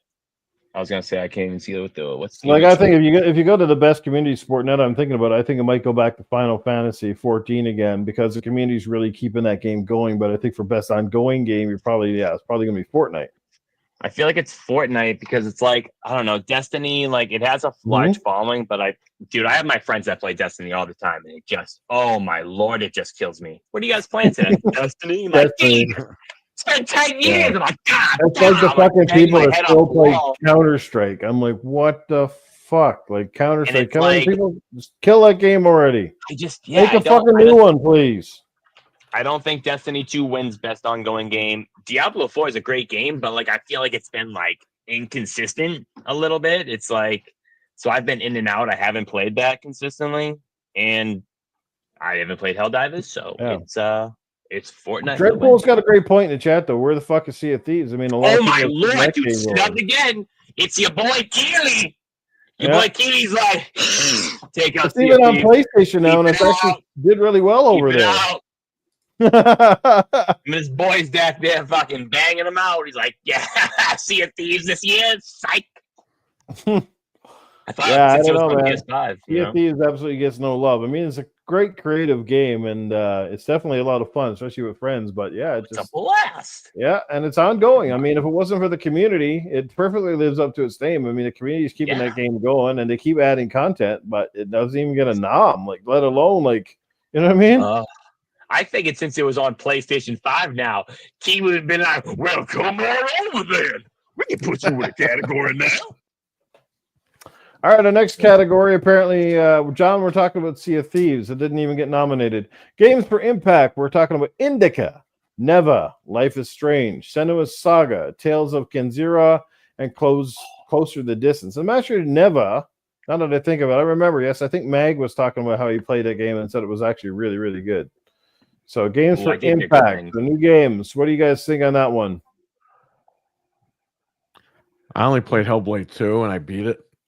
So I'll just go with Hellblade 2, but I haven't played any of those other ones. Mm-hmm. So how did that impact you, Mr. Game Complainers? Listen to Melina Juergens whispering in your ear? It impacted me to play it once and be done with it. Grab a bottle of lotion and the fucker hand, that was it. Yep. Grab a little Hawk 2. I will say though, Hellblade 2, I think all games should look like that this gen. Just saying. That would be amazing. But, that's what we're expecting. That's what we were Somebody on PC should mod that game, Hellblade 2, and mod it and put in fucking the Hawk 2 girl as the fucking main character. And every time she's whispering to her, she's just like, Hawk 2, Hawk 2. Huh? Wouldn't that be I'd probably funny? have to burn my computer if that happened. Spit on that thing. You'd be like, I'm gonna put it on mute. Spit on that thing. She spits on her fucking sloppy dildo sword and whacks people with it. Oh fuck! Oh man, we're perverse. We are. Games for Impact again: Indica, Neva, Life is Strange, Senua's Saga, Hellblade 2, Tales of Kenzira, Closer to Distance. You said Hellblade 2 is the one you think is going to win it, Perry? Yeah, I'll go with that because that's the only game that I played and beat on this whole. Okay. How about yourself, Hot? Well, here's the thing. Like when I first looked at this category, when you scrolled by, it says games for Impact, but I feel like my two picks that I do come down to kind of have different like perspectives on Impact. Right. Like I feel like the Neva is a really great story, and that's how it impacts. It just shows how great of a story you can have, and you don't need all this, I don't know, like fucking hoopla around it and make the game $350 million to make. And it's like sometimes, dude, you just need a great story that just hits home for people, and it really will connect for you. But at the same time, Senua's Saga, I think, impacted like the industry in like how, like graphically, like Perry was saying, like this is what I was sold when I was getting my Xbox Series X and my PS5. So like that's what I thought I was getting off the rip. As we all know, that didn't happen. But I just feel like they're two different kind of views on this category. But I feel like my pick would have to be Senua's Saga. Dude, that game was like, I shut the lights off in my basement, had the headset on. My wife would come down and be like, what? Like, I couldn't hear nobody. Like, she's like, what are you doing? I was like, listen, you don't understand. I have to have everything off. I'm like, people are talking to me in my ears. Like, she's probably like, who the fuck is this guy? What the fuck is he doing, dude? I'm like, just get the fuck out of here. Like, this, I could only take so much some nights. Like, it was like draining. I like fit, like emotionally, you know what I mean? I'm like, I take the headphones and like, oh my, that was like an hour and a half. Like, it felt like 3-4 hours. I'm like, I need a break. Like, but yeah, fucking Hellblade 2, dude. It was an experience all its own. Like when you're immersed, it's something else. I mean, that's going to be my pick, but I don't think it is going to win. I think in terms of games for Impact, I'm probably going to say, it could come. I got a funny feeling it could come down to something like Life is Strange, Double Exposure, or like you said, the Neva game. Because I heard people talking about Neva when it first come out. You know, obviously the indigenous style character, like the story, the Aztec stuff, and everything else, and you know the art style and the play control and things like that. You know, so that's why I think Neva might win it. I don't think Senua is getting anything out of this category, but that's my picks. We're going to move past the next one: innovation and accessibility. Call of Duty Black Ops 6, Diablo 4. This has been a great category for Cerebral. Paul is a big advocate for innovation and accessibility. But we got Call of Duty Black Ops 6, Diablo 4, Dragon Age: The Veilguard, Prince of Persia: The Lost Crown, and Star Wars Outlaws. That's your nominees in that category. If you want to weigh in, by all means, go for it. If not, we'll just move right along. I have no idea what game excelled in the accessibility more than the other, so I just can't give you an honest choice. I just don't know too much in that realm. Yeah, John says 20 minutes. Hang on, fucking computer. John said 20 minutes. 20 minutes to pull me. For me to pull myself to the beach in Hellblade 2 didn't impress me. Left a bad taste. Well, sorry you feel that way, John. I mean, like I said, I enjoyed Hellblade. I think the majority of us who played it enjoyed the second game. I just think there was something off about it. I can't put my finger on it exactly. It just felt like it was good, but it was underwhelming, if that makes any sense. I just expected a lot more from the sequel, especially from the combat side of things. I felt like it was like they did a couple things differently, but I don't necessarily think they did it better. And I found the game less engaging from that side of it. It was a lot of walking and a lot of just, again, you're doing these odd visual puzzles and that sort of thing. I mean, the game, like I said, there was nothing better graphically this year than Hellblade. And the sound effects, yes, as always, were stellar. But outside of that, yeah I don't know. Any further thoughts on the accessibility? Should we move right along? How to play a game with your penis out. There you go. That's accessibility. Yeah, yes. Oh, doesn't work when your skin gets pinched in between an analog roll. I bought the adaptive controller just so I could do that. Pound away with one hand and drive the car with the other. You know what I mean? That's right, baby. That's why we got that haptic feedback. Oh man. Get harder, you pull on the trigger. I just didn't lobbies. Speaking of Senua, we do have the next category, which is called Best Performance. And this is one that could be highly contested as well. And again, it's subject to interpretation here. I don't know how many of these games you played and how many of these you can judge, but the next one's Best Performance by male or female. We got Brianna White from Final Fantasy VII Rebirth, Hannah Telle from Life is Strange, Double Exposure, Humberly Gonzalez from Star Wars Outlaws, Luke Roberts from Silent Hill 2, and Melina Juergens from Senua Saga Hellblade 2. Which one do you guys think potentially takes this particular category? And we'll start with Mr. Game Complainerz. I think Hellblade 2 is going to take it because the whole game, she's acting, you hear the voices. It's just the cutscenes, all that stuff. I think this woman deserves it. I agree with you there. I mean, I know it's a little subjective because I haven't played all the games and stuff on this list, but she put her whole, like she did the motion capture, does the voice, that sort of thing. You know what I mean? Like the whole game is her. You know what I mean? Wasn't she like not even an actress? She's just like one of the. I think she's one of the dev team. Yeah, I think so. Okay. Yeah, I think they're like. Yeah, I think she came out of the woodwork. Yeah. So that you're hoping that Melina Juergens wins, and that's who you think is going to win, correct? Yes. Okay, that's my pick. How about yourself, Hot? Ooh, I'm gonna have to fully agree with Perry. Melina Juergens all day. Mm-hmm. The acting, like just everything she did in the game. It's just when you hear her voice in different tones, and like just the combat, and you could just tell she's giving it her all, and it just you are so immersed. I was getting goosebumps, and I'm getting like scared, and then this and that. Like I could feel like the fear. Like there was sometimes I'm like, whoa, like I'm feeling what she's giving off right now. Like I feel her fear. I'm trying to get by this level, blah blah blah blah. Like, but it's dope. It's such a great game. Like I said again. The experience, the ride. I would just tell anybody to play it just for that reason. But yeah, Melina Juergens. Yeah, I mean, it's not just like she's doing a voice and the character looks nothing like her. I mean, the character looks just like Melina. It uses the facial expression. They had very advanced motion capture, and they used what the hell is? There's a technology you're using, I think, for the faces, the meta face or something like that, wasn't it? I think they used something like that along the lines to really bring up an intense level of realism. Yeah, no, I mean, she looks phenomenal. I think she did a great job. I mean, me personally, like I said, I hope she wins.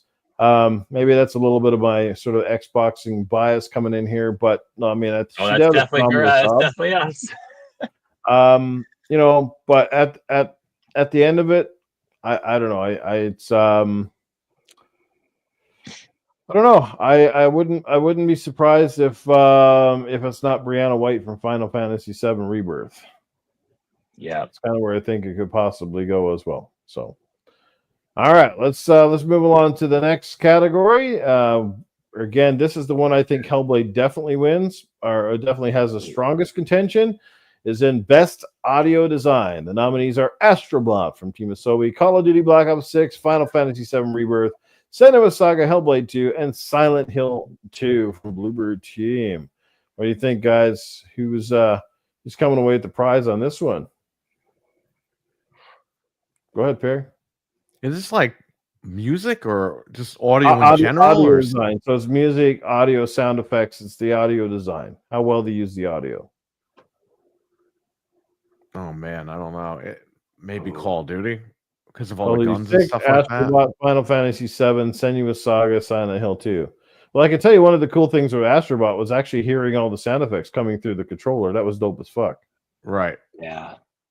When you're hitting all the metally things and they're all rattling and jingling, it's like, that's so cool. Yeah, all right, I'll go with that.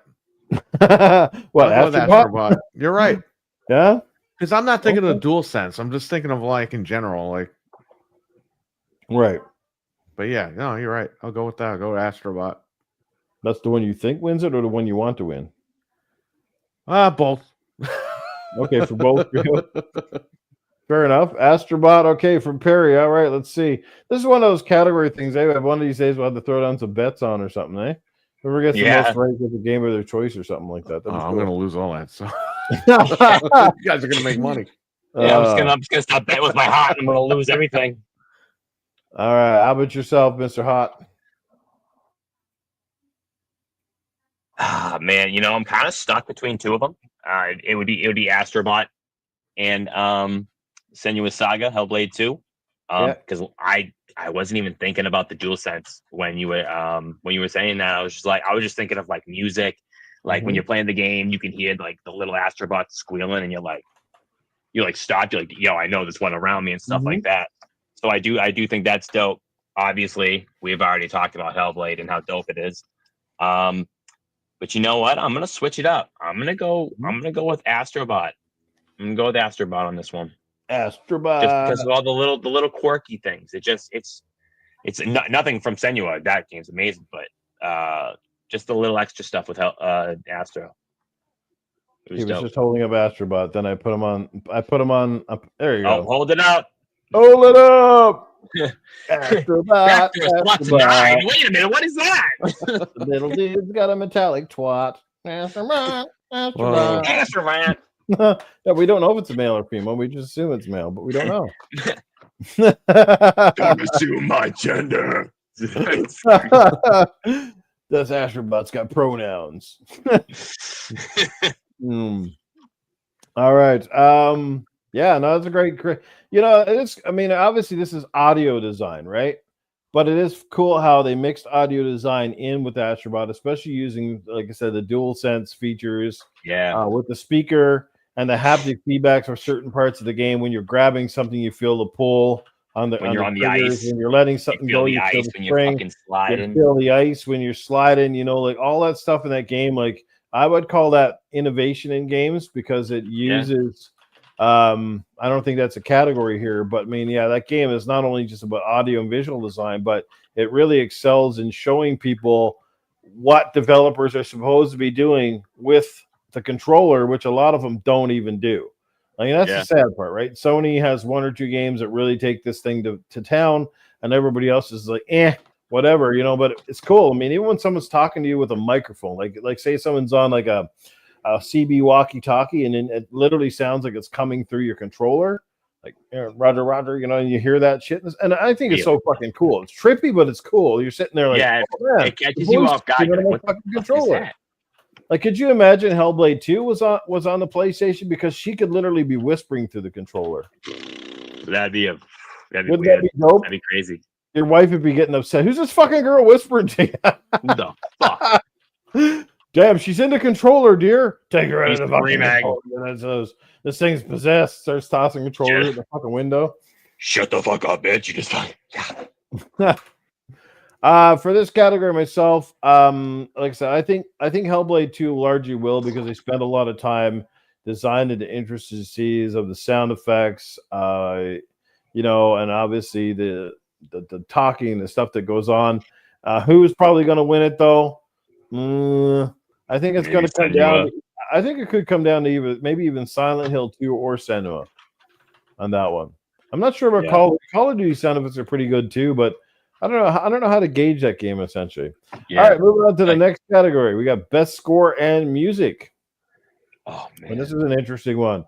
Our nominees are Astrobot, Final Fantasy VII, Metaphor Refantasio, Silent Hill 2, and Stellar Blade.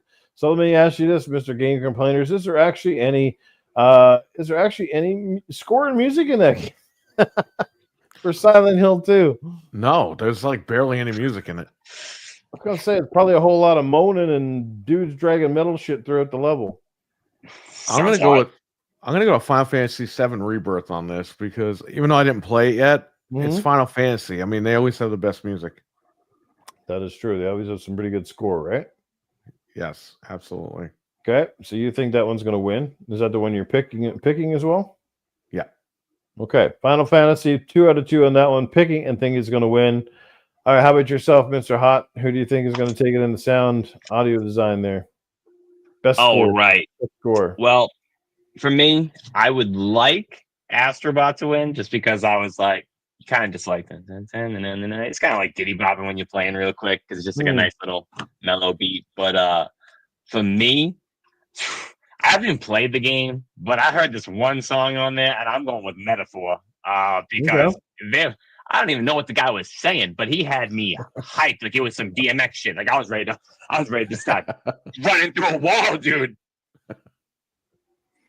But so yeah, I'm gonna go with that. What I think wins it, I think Metaphor wins it in this category, but I think, but I would love to see Astrobot actually win it. Yeah, because I think Astrobot had so many great tunes for all the games and through the levels, and I mean, how can you not even just constantly tap your toes to the theme song? Astrobot, you know what I mean? Yeah, there you go. So. Astrobot just it's got some great music in the game. Some great, the way the music changes up with the haunted house levels and the sand levels, and they did a great job. Like that, it just has that Mario style vibe. So I think they did a great job. So that's who I hope wins it, but I think Metaphor wins it overall. I don't know if the pitchers are choosing for some of these categories or what the Game Spot team thinks is going to win, because I do notice like they've got a few pitchers for certain games within the category, so it'll be interesting to see if that's what these pick, because that's the artwork that they chose for each category.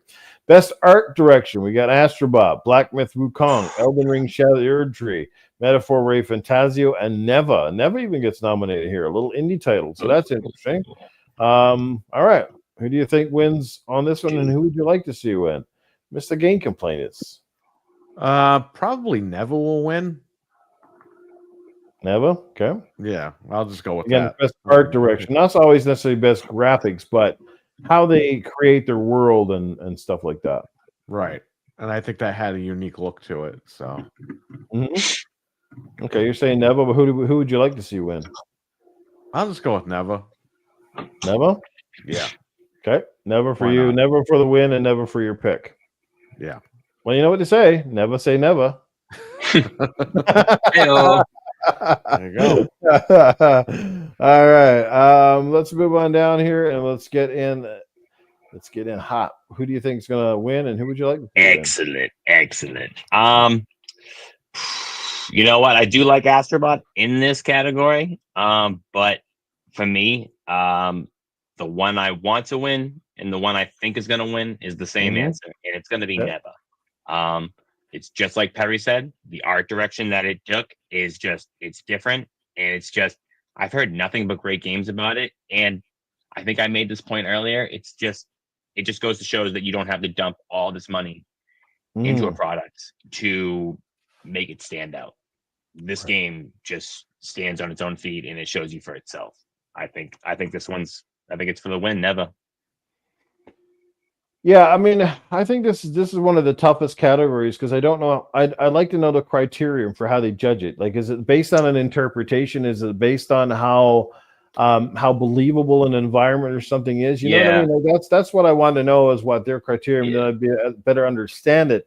I mean, personally, looking at this category, I mean, if you've seen the Elden Ring, for example, I mean, the game looks phenomenal. It definitely has some very the color environments and colors and crazy bosses and stuff. So, I mean, Elden Ring, I think, still has to be a strong contender in this category. Black Myth, much the same. I personally would love to see Astrobot win here as well because I think their art direction was phenomenal. Like the variety in the levels, how well everything was achieved. Stuff like even like how the glass reflected and various surfaces looked like very realistic, but it was cartoony.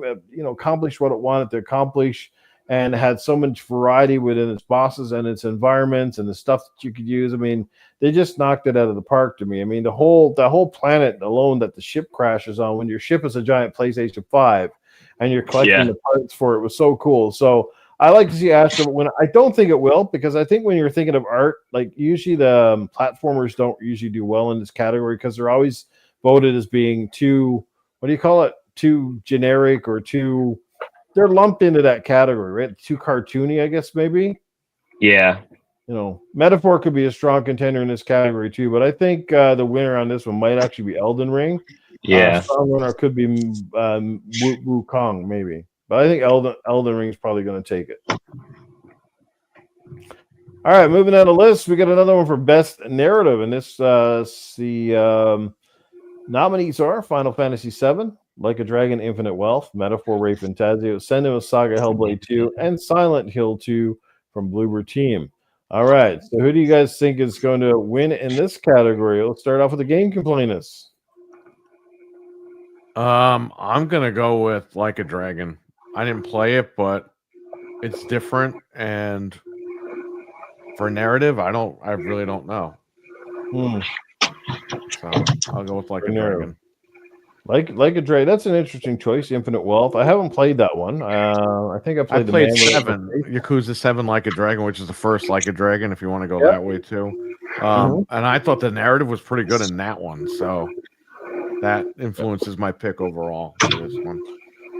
I definitely think this is one category where Senua Saga does not win. It's nominated here, but I don't think it will win because I don't think it really have a very memorable or strong story. Right.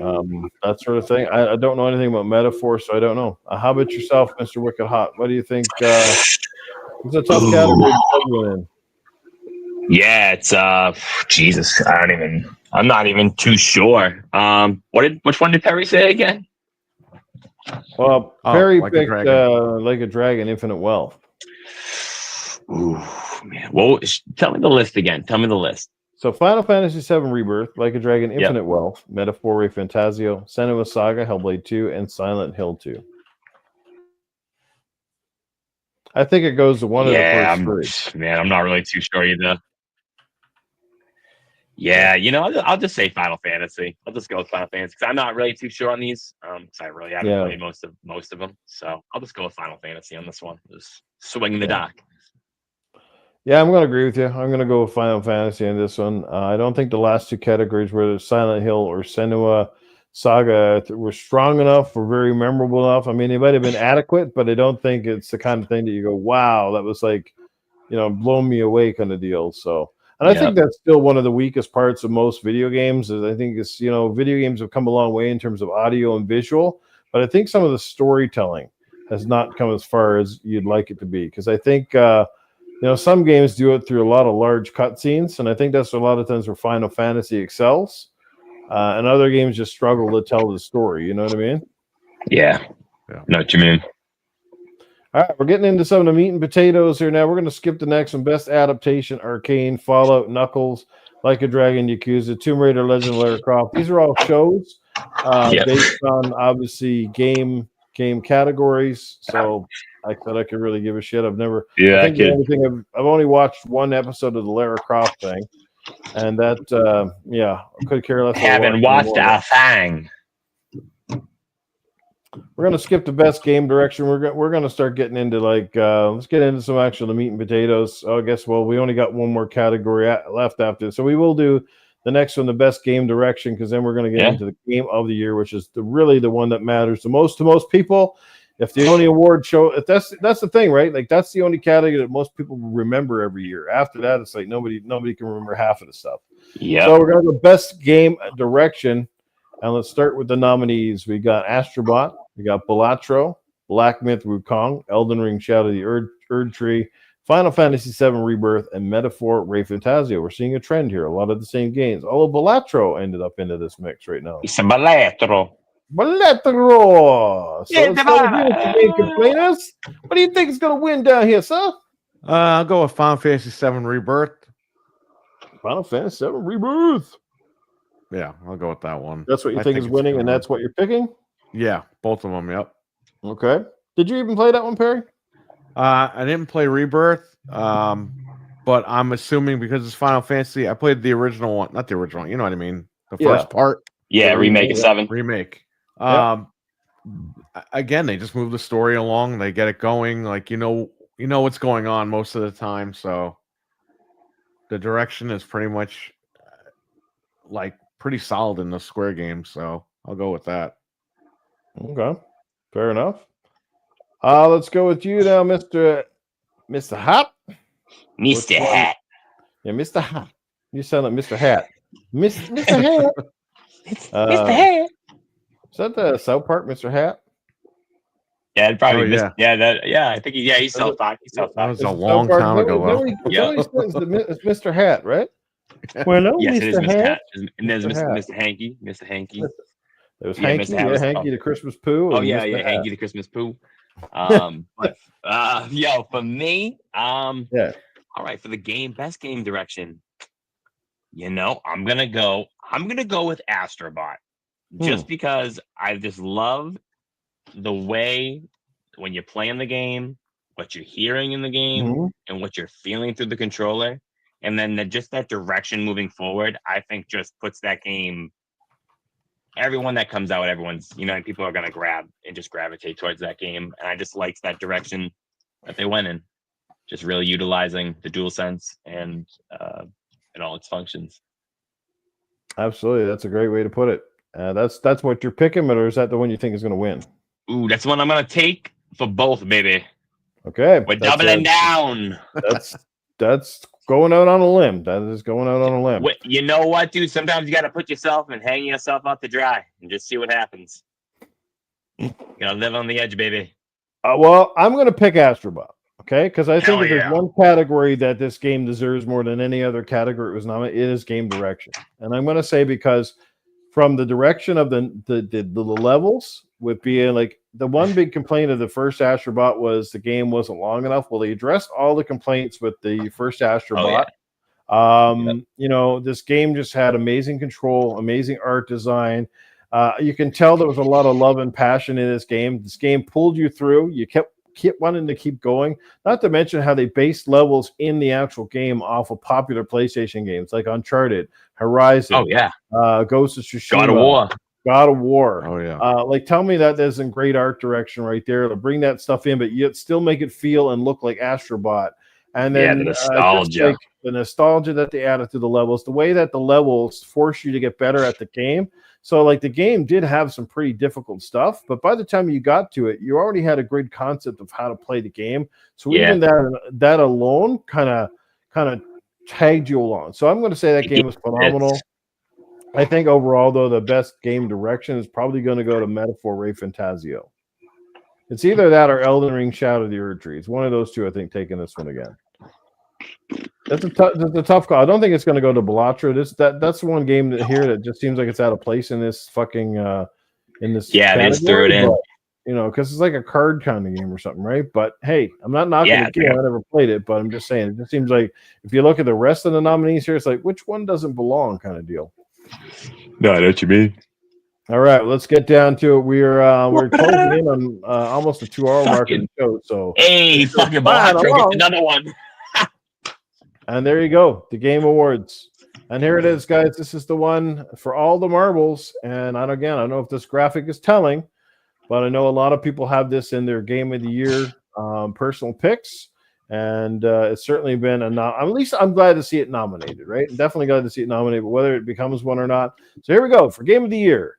Astrobot, Blatro, Black Myth Wukong, Elden Ring Shadow of the Erdtree, Final Fantasy VII Rebirth, and Metaphor Ray Fantasio.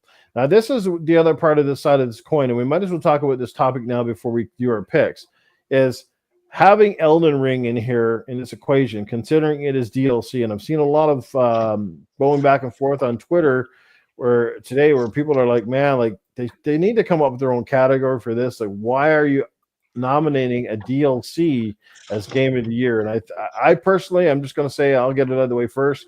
I don't like the idea of it. I think it should have its own separate category called DLC / add-on content. And that would be fine. I could totally accept that. But to put an add-on in is, if that's the case, how come Gears of War, what was it? The one when Gears 5 came out, they had that add-on content was absolutely phenomenal. Why didn't that get nominated? Yeah. Right? Why because didn't let me guess, it's an Xbox game. High Busters, right?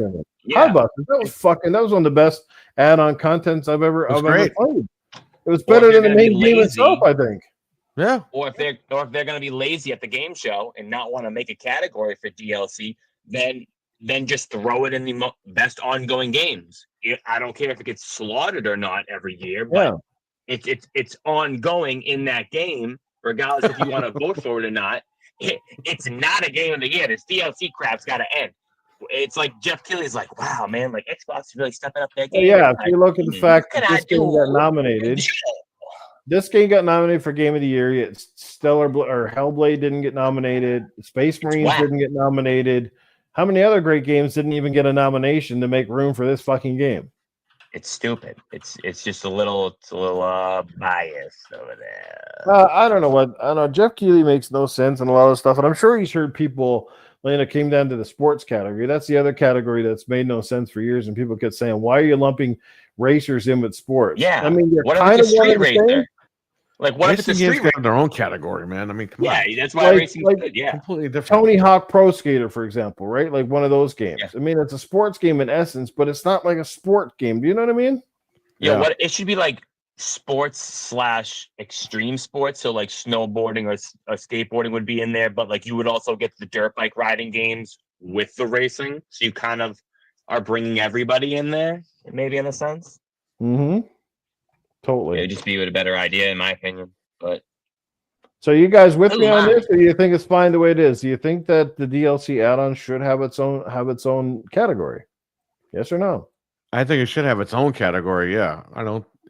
This guy keeps changing the rules every year. I mean, it's kind of annoying. You don't know what's going in there. 40 categories one back in the day that could have been in these categories. It's like it's whack. And did you notice that? Like he's got these stupid categories for the esports. And then the show is a couple hours long, and I get it. His bread and butter is to show trailers, and his bread and butter is the, world premiere and the trailers. And I get it. And that's the reason the bulk of us even watch the Game Awards is for the trailers.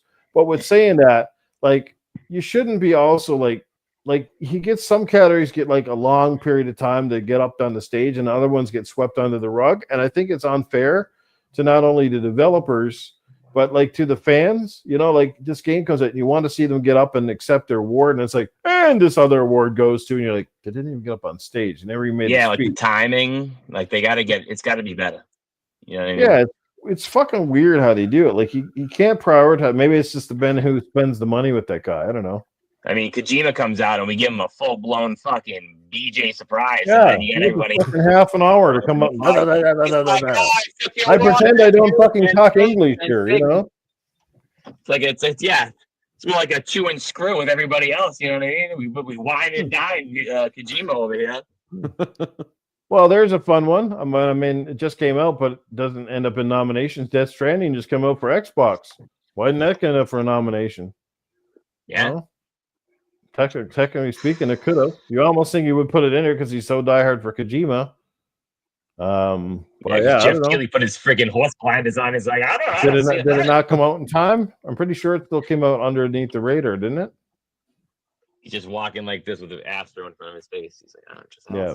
Mental says that he 100% agrees. It should be its own category. I think so too. I think it deserves it, and I think those games deserve it. But like I said, what can you do? Just diluting game of the year, like it just kind of like how Xbox is diluting its brand in a sense, but we won't get into that. But anyway, all right. Like, yeah, it's like. So the floor is yours, Mr. Game Complainers, and give us this big speech on whichever game that you pick here. I want you to tell me why you think it's going to get Game of the Year. So again, the nominees are Astrobot, Balatro, Black Myth, Elden Ring, Final Fantasy VII, and Metaphor. Who do you think takes it, and who would you like to see win? I think Wukong is going to take it because, again, I haven't played it, but I've heard a lot of great things about it all year around. But I didn't think Astrobot was going to be in Game of the Year category, so I didn't know until the other day when I announced it. I'd like Astrobot to win, only because it was fun and it brought us back to the good old days of gaming. But you know what, Perry? It wasn't broken as fuck. It didn't need 5,000 patches. Oh, I know. Isn't that strange? And it came out complete. And they gave us free DLC for like a month later. Yeah. Here's a speed run. Look at that. Isn't that crazy? I don't know. I would like for Astrobot to win, but I think Wukong is going to take it. Great picks. Well, I like it. I like how you think. All right, so let's move down to get Hot's opinion on this one. Gotcha. Take it away. What do you think wins? And Excellent. What would you like to see win from this group? Personally, the game I want to win would be Astrobot. Because when you play that game, you're not just playing a platformer. Like it brings you back. You see these things and they excite you, and you go, I remember that game. I remember this level.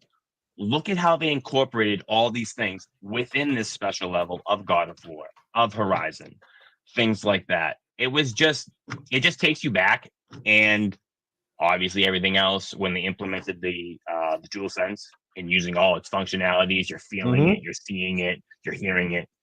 That would be my personal pick.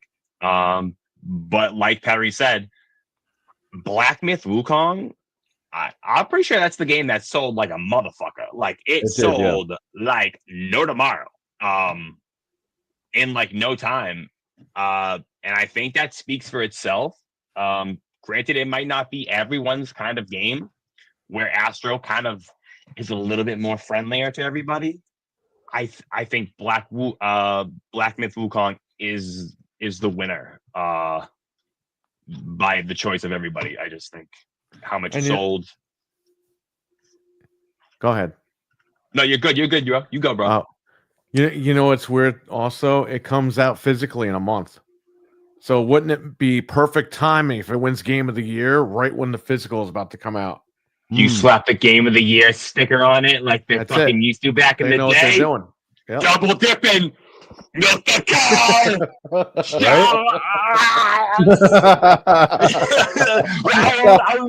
Get that chain out again. Where is it? There it is. It's still there. There you go. You just need to get the popping eyeballs coming out like when you hit Mars, right?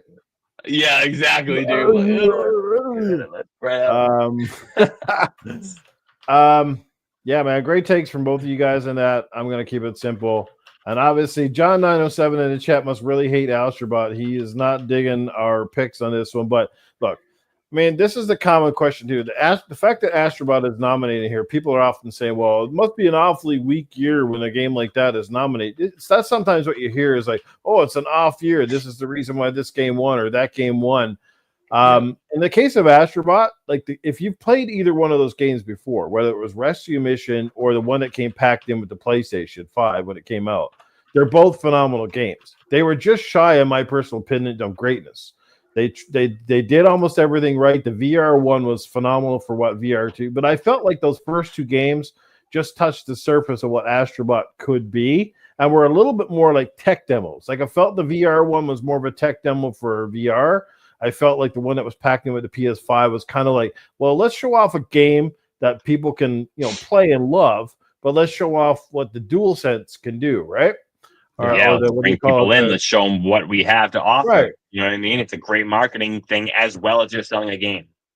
Yep. Exactly. But, it wasn't all that long. It wasn't fully fleshed out, but it was a trip down memory lane. It was fun. It was great. And again, it didn't cost nothing. And people, when we're talking about sales, I think that's the problem with why some of the sales have not been stellar. I wouldn't say they're necessarily bad, but it hasn't sold like gangbusters. I mean, a game of this caliber should be an easy 5 million copies, considering what PlayStation 5s are at fucking 80 or 90 million. I think it's at like 1.5 million, but that's why like it's a great game, and I think it deserves to be in that category. But like when you're looking at that, like you're like, wow, it only sold like 1.5 million or like just under 2 for right now. And it's like, you think if it's in this category, it would have sold like Wukong. You know what I mean? So right, exactly. So is that marketing, whatever, or is it just because platformers That's nostalgia? That's a hell of a drug. I think platformers are lost on people these days. Like I think in general, like we still love them because platformers were the game. When you grew up in the 8-bit and 16-bit era, like 90% of the games out there, they were either platformers, they were space shooters, or they were fighting games. Beat 'em ups, So I think that's why a lot of us really, really dig them and still do, because they're like this. They're like a fun escape. They're games that you can get into and have a ton of fun without feeling super frustrated and you're not stressed out. Yeah, you're not worried about upgrade. I need sticks and berries to craft this. Like, nah, dude. Exactly. Dude, and keep going. Exactly. You summed it up perfectly. Again, it's just fun, simple. Have good time by yourself or with the family. Something everybody can identify and play. And like I said, for my pick, I'm going to pick Astrobot. Easy, hands down, because nothing was more fun to me playing this year than that game. And at the end of the day, that's what it's all about. It's having fun. A game that you think about when you're not playing it, a game you can't pull yourself away from when you are, and a game that does everything that should be done right. The fact that it didn't need 40 fucking updates, the fact that it felt like a complete game, the fact that it had great graphics, great control, great sound, it nailed every fucking category. You have to hand a team of Sobi. Sure, does it borrow shit from other platformers? Absolutely it does. But can you fucking tell me a single platformer that does not borrow some mechanic or something from another game? Mario borrowed shit off of people. Sonic borrowed stuff off of people. This game is no different. But this game also does a lot of fresh stuff too. I mean, like I said, when was the last time you actually played 5 different games within one game? Right, where you're playing fucking Uncharted and you're playing fucking God of War and you're playing some of your favorite games, but it's all within Astrobot. I mean, that itself, and then all the nostalgia shit, like even the title screen starts up in your save file. How cool is that? That's right. Oh, dude, even when you're at the crash site, dude, when you're at the crash site and you got your whole gang of little Astrobots and you whistle, whoop, and they all come over. Flip over the thing. It's wild, right? Cool crap. The credits alone. Perry and the boys watched me beat the game on my stream last week, and even the credits were interactive. You're smashing the words, and it felt like you were playing a game at the end of credits. I'm like, who does that? That might be one of 2, if maybe 3 games that have ever done something where you're not just watching the names go by, you're actually smashing them and popping them up on the screen. I'm like, this is ingenious. It's cool. Exactly. Right? And the boss creativity in that game. They might not necessarily have been super hard when you figured out the patterns, but the creativity of them was awesome. Yeah. You know? At the same time, it's like everything's a pattern, you know what I mean? But like you said, dude, it's the creativity of it. Like the monkey doing this, the octopus doing this, like you're on the back of the bird doing this. And it's like, okay, these are all different experiences within this one game, giving you a different taste of like doing this. You're now you got an axe, now you got a bow, you're Aloy, like, you know what I mean? Different vibes. Absolutely.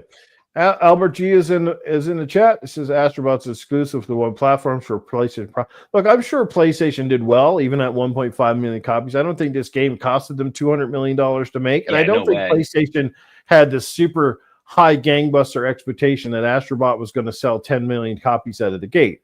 I think when it goes on sale, I think it's a crying shame if more people don't buy it when it drops in price. And I think the staggering full price of the game is what's holding people back, considering they made the first game on the PlayStation 5 as a free pack-in, and then you're charging, $90 Canadian up here, like what, 69, 70 something bucks in the States to play this game. Like, for a lot of people, they're just like, okay. My problem with that is nobody cared about paying $90 for a Mario game. So it's just because Mario's reputation warrants the $90 price tag, and Astrobots doesn't. So that, to me, that's just a marketing, and that's just because people don't know Astrobot. But I think moving forward, if you know the quality you're getting, you're not even going to hesitate to plunk down the money on the next game if they should make one. And I'm just hoping that they do. But if they don't, hell, we've had a good run. I hope. Right? That'd be dope. You have to understand something too. From the end of August all the way up until Black Friday, people don't spend money on games because they wait until the Black Friday sales. Yeah. Because in the last 5 years, That's what I'm doing. yeah, every time a game comes out between August and before Black Friday, you're always like, well, on Black Friday, a game's going to be half off. So I'm not going to buy it right now. I deal with that every year. Like, we're dead from late August all the way up until Black Friday. No one's buying anything. The hardcores are going to go out and buy games. That's your 1.5 million, you said? 1.9 million? Last we saw, there was a posting about 1.5. Right, 1.5 million. So then you got to factor in, okay, once Black Friday hits, whether it's on sale or not, people are going to have to buy it because they need Christmas gifts. So that's what I mean. It's not just that game; it's all the other games that haven't sold that well since August until now. Those sales are going to pick up for other games as well. Yeah, and that's why I always have problems too with games that tout high sales in the first week, because most games always tout good sales in the first week. But the question is the longevity of the sales. How long can it withstand within the top 10? The fact that Grand Theft Auto 5 still stays in the top 10 in most charts, and the fact that Mario Kart 8 stays in the top 10, that just blows my mind. And almost any Call of Duty game that comes out is always in the top 10. There's always there's, like they say, there was only a couple of certainties in life, as a death and taxes. Well, I also think there's a certainty in life that there's going to be a fucking Call of Duty or a 2K sports game in the fucking top 10.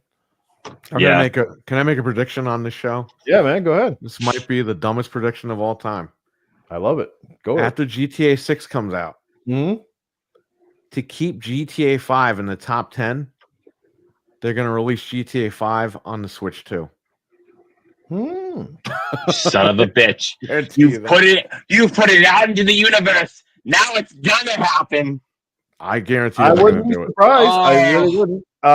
If they don't, they have to make the mobile version first, and then they'll port it from the mobile version. And I guarantee you, with Red Dead 2, we'll get the 60 frames version, the next gen version, even though we're in current gen.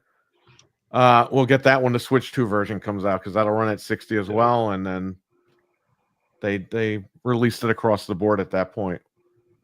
I'll make those two predictions here. If I'm wrong, great. You might be onto something, Perry. Great.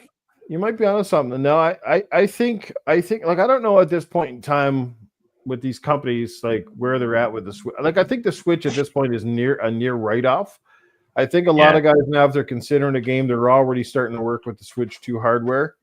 Because they know right now, like the Switch is coming up against major limitations, and I think it's a big reason why a lot of guys did not make third-party games for the Switch this gen, because they knew it was going to be way more work than the payoff could possibly do. Because anybody that's worked on the Switch has told people already, like, it's a near miracle to get some of these games to run in that fucking thing. The fact that they even got Doom running on it still blows my mind, right? With how fast and amazing Doom was, it's like, god damn.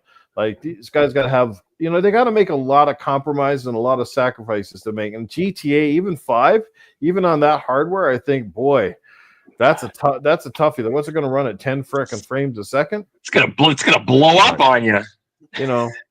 I'm surprised the Switch could even run the old trilogy, for fuck's sake. But I think you might be right. They might still push to get it out. But I think at this point, I expect we're going to see a full gauntlet of games on the Switch 2, and I'm going to tell you why. Oh, yeah. Because the Switch 2 is going to hit the ground running this gen. When that thing comes out, because it's backwards compatible, everybody under the sun is going to trade their old Switch for a new one. And if it runs decent at all, and the games are at least on PS4, Xbox One level with maybe higher frame rates or something, I think the thing is going to be gangbusters, and Nintendo's going to be laughing to the bank for a second time around. It's going to be crazy. Absolutely. Oh, it's going to be mayhem when that thing drops. Yeah. Hide your kids, hide your wives. Yeah, an actual console that's fucking working by buying them all. Enough power in it to make the games look and run a little bit like more next gen. They don't have to go out. They don't have to be on PS4, 5 Pro level of the fucking power.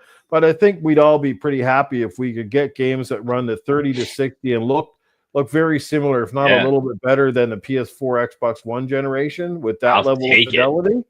Yeah, I don't think anyone would necessarily complain. In a handheld, no, and then like I said, backwards compatibility to boot. You don't need it right. Yeah. Nobody's expecting Nintendo to come out and blow us away with like, oh my god, this hardware is just nuts. Nobody's expecting that, right? No. But I think you're going to see, well, one, now that Microsoft has committed themselves to being like third party a little bit, you're going to see the Call of Duty games will finally show up on Switch. It's guaranteed this time. Oh yeah. I guarantee you, they're not missing that boat. There's going to be one out there. I think EA might finally come in full-fledged with sports games. Right? Because I dude. don't know how the hell that's the biggest mystery. How the hell did EA not put a Madden or an NHL game or anything other than the FIFA games on the Switch blows my mind. Like that's gotta be one of the easiest fucking games to port. It has to be. All they got to do is take an old 360 or PS3 version of an old sports game, even, and fucking just put in their fucking new rosters and shit and call it a day. They probably just don't want to support it, right? For whatever reason, Yeah, I can feel like them, like, oh, we're trying to push our graphical fidelity, even though it doesn't really change every year. Oh, we're worried we might only sell 1.5 million copies. Why are we gonna put it to the Switch? Only 1 million copies extra, you know what I mean? Like, you told any indie developer that you had a chance of selling 1 million fucking copies with minimal effort and work, they'd be laughing. Nintendo like 1 million copies. Right? We got a super chat coming in, and Game Complainers, you can read this one out before he takes off because it was the first super chat of the night, $1.99. Go ahead, Mr. Game Complainers. RWK88, $1.99 super chat. Fire show Noof. Love the panel tonight, 100%. Thank you so much, RWK. Take care, buddy. Absolutely. Long overdue to get wicked hot on here, but I can promise you he will be back because he has he needs to come back tonight. Thank you guys. I appreciate it. Yep. What game would be the biggest surprise if it won Game of the Year, or what would be your dark horse winner? Yeah, something that's maybe not even in the list. You know what? I'm just gonna say it. I would love, because I'm a sucker. I love Warhammer 40K, dude. Right. I know it ain't nowhere close to beating some of these games on this list, but just the experience I had, it just kind of was like a nostalgic experience. I just thought, I don't know, man. I love that. I haven't played it, but my buddy Seamus Kelly in the chat, he has, and he's played with a buddy, and he says it's phenomenal. And he doesn't like dig a lot of the action games. The fact that he played it, I think, and beat the campaign is a testament that must be pretty good. And I would totally be down for that as well. Because I love co-op will change too. You'll consistently start saying brother. Especially if you play online, dude. You go in the game chats, dude. It's like every time they kill somebody, it's like, thank you, brother. Help me, brother. I'm like, brother. I'm like, what the fuck's going on, dude? That reminds me of my barber. I go to this barber in town, and they're a bunch of foreign guys, and they must have this thing because it's like, how do you like that haircut, my man? What's going on today, my man? Did you get the late last night, my man? It's like, I'm not your man. What's going on, my buddy? That's my buddy. Buddy. What is it today, buddy? Yeah, actually, the accent's just like that too. Yeah, it's like it's. What the haircut you want today, buddy? Yeah. You come out the back. We have special stuff. I get out there, they fucking lock the door. I mean, where's the special stuff? There is no special stuff, friend. You not see your family again. Later, RWK. Later, John. Have a great night, guys. Appreciate you being here, guys. Awesome. Peace. Thank you for coming, boys. How about yourself, Game Complainers? Is there a game that's not on the list that you could probably say, man, that would be an honorable mention? Marvel vs. Capcom Fighting Collection. Oh, all right. Yes. Well, that's funny you mentioned it, right? Because for almost 30 years, it gets recognition. Has the fighter game ever gotten a nominee for Game of the Year? I don't think it ever has. No, I don't think so. No. It's like certain categories. It doesn't matter how good they are, they won't get nominated for a game of the year. It's like a racing game. It's almost like one of those things. Like a racing game is not going to get nominated, no matter how fucking good the next Forza is. It's not going to get one. Correct me if I'm wrong. The last game of the year winner that I can think of that kind of like, granted, it did take that year by storm, was 2016. I think that was Overwatch one. Overwatch. From there on, have we mostly just seen single player games win? Didn't Overwatch, but didn't the Last of Us or the Walking Dead, when that game first came out from Telltale, didn't that win a game of the year? It might have. I'm just not sure if that's been like the only multiplayer game that we've had win game of the year recently. Yeah, multiplayer. I think you're right. And then everything else is what we had: The Witcher, we had Last of Us, I think, Last of Us Part 2, and then there was so on and so forth down the line. Well, what's the worst game to ever win a game of the year? Well, that one might be mine. Like, I mean, the Walking Dead game, don't get me wrong, but it was amazing. But how the fuck does it win game of the year? I mean, it's basically just point, click, walk, and then read a story. Like, to me, it's not hardly even a game. It's more of an interactive experience. Yeah. You know what's a category they're missing? You know, it's funny. You know what, Jeff Keighley? You can have your DLCs in your fucking game of the years or wherever you damn well please. You can shove your DLCs wherever. But on the return, you got to make worst game of the year. And unfortunately, that would have to be Concord. So, Concord, we already forgot about that fucking thing. Award for like the worst movie, but it's like, worst game of the year goes to Concord. There should be a category for that too. Yeah, most hyped game that fucking died. It's like shaking. He's like, Concord. I saw the trailer for Concord, and I was like, what was it? The Razzie Awards for games. That's what I'm saying. There should be a category. If you want to put your DLCs in with everyone else's fucking shit, then there's gonna be some fucking reciprocation on the other end. We're putting worst game of the year. There was a game that came out. Was it like an indie game that came out on this? It's called Calculator, I think. How does a calculator be a fucking game? Calculator, and then wasn't there a game, an indie game that came out like a couple years ago, Shower with Dad or something like that? Oh, hey, that's a great game. Mostly on Steam, on sale. You can probably get it for a low price. It did take me a while to find my dad, but let me tell you, I found a lot of great gentlemen along the way. Oh my God, most DEI influenced game of the year. Oh Jesus, there's a lot of those now. Well, it has to be that fucking Concord. My God. Yeah, when I saw the trailer for Concord, I was like, this game sucks. Like, this is not going to be good. Yeah, like they don't know what they're doing. I wasn't going to. I didn't think it was going to be cool like that. But macho men gamers, not, you know what I mean. And then you're going to make all the characters look like a bunch of fucking rainbow bright, fucking weird ass people. Yeah, just nobody wants to play as a giant fucking fat chick in what looks like, it looks like fucking Ed 209. With fucking, Jesus Christ. That's what I'm saying. Like, we want to play as fucking machismo, like kick-ass fucking characters. I mean, Call of Duty does that well for the first month until season 1 comes out. Now we got fucking dudes splattering into paint. We got some alien-looking fucking dude in there now. Like, what the fuck is Call of Duty doing, man? Honestly, that's what turns me off of that franchise. I hate that shit. I don't mind like a little bit of something, but when you start getting into like characters that don't even look like humans anymore, and you got people with faces on fire. Like, what the fuck are you doing? Yeah, where have we gone? I'll tell you, in the wrong fucking direction. Even Gears 5, they did the same thing. They did it with Gears 5. I'm like, this is supposed to be dark, gloomy, bloody, but for some reason, it's like everyone's riding a pony around here and they're eating Skittles because all I see is fucking rainbows, motherfucker. Like, I'm goddamn it. Yeah, like nobody wants to fucking see Marcus Phoenix go running a fucking tutu with a pink fucking Lancer. I mean, come on. Yeah, dude, he's probably when he bends over, he's whale tailing and his little bike. Right? Like, come on, man. Yeah, fat girls need love too. Absolutely, man. Nothing wrong with that. Hell yeah, brother. They always hungry. We ain't making fun of the fat girls here. We're just saying that some of the characters are definitely just odd design.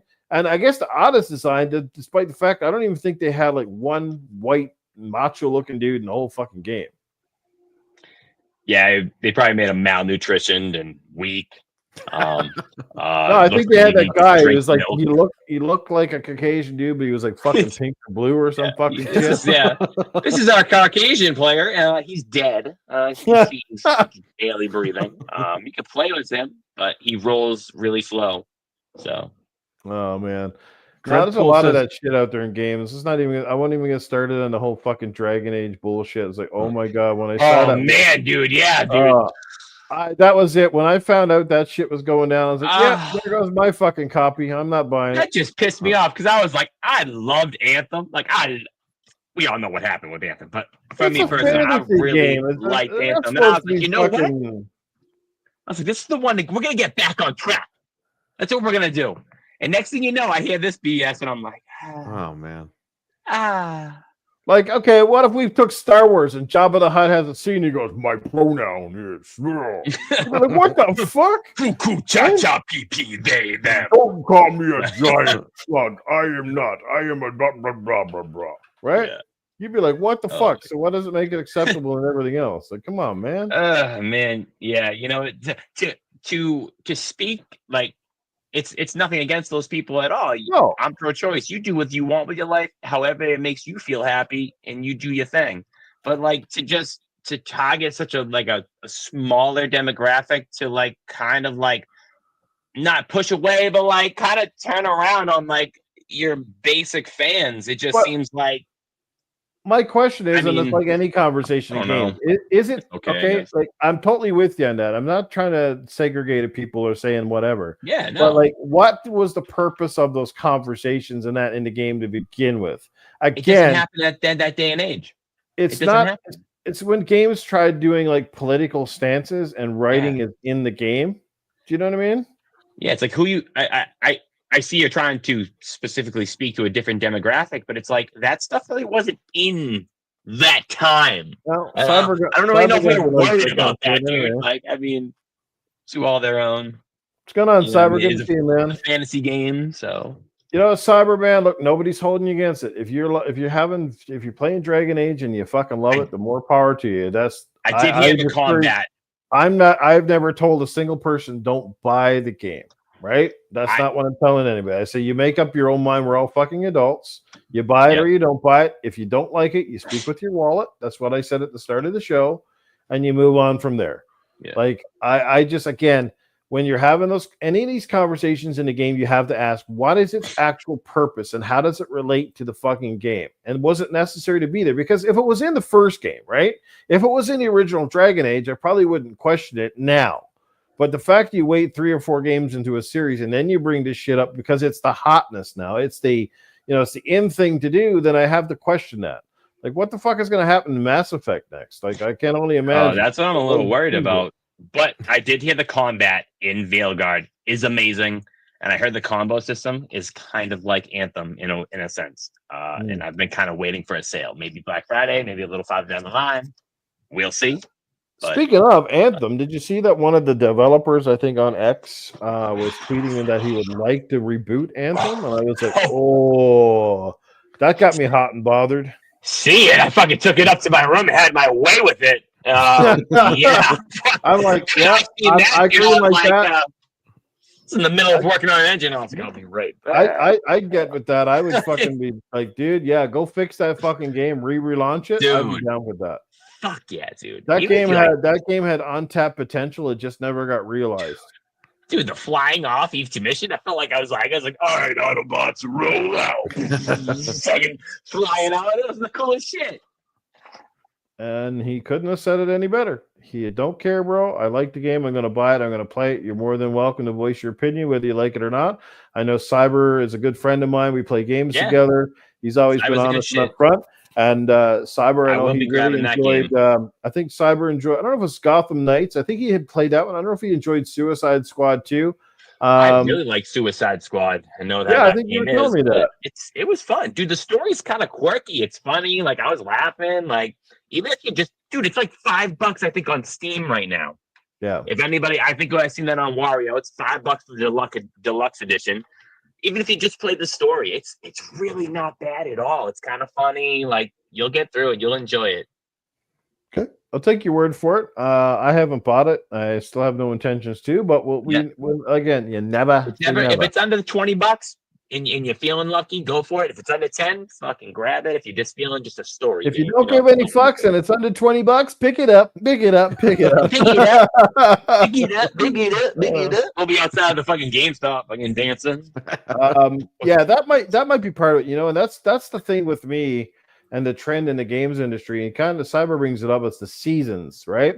And this is a problem I have with any game now that launches, is like, I just want a game. I want to play a game. I don't want you guys to be thinking about the DLC and the fucking add-on content before you've even launched it. Like, just bring out the game, like Guardians of the Galaxy. Great game, fucking brought it out, fucking hit. That was it, done deal, right? And they weren't planning 50 fucking things.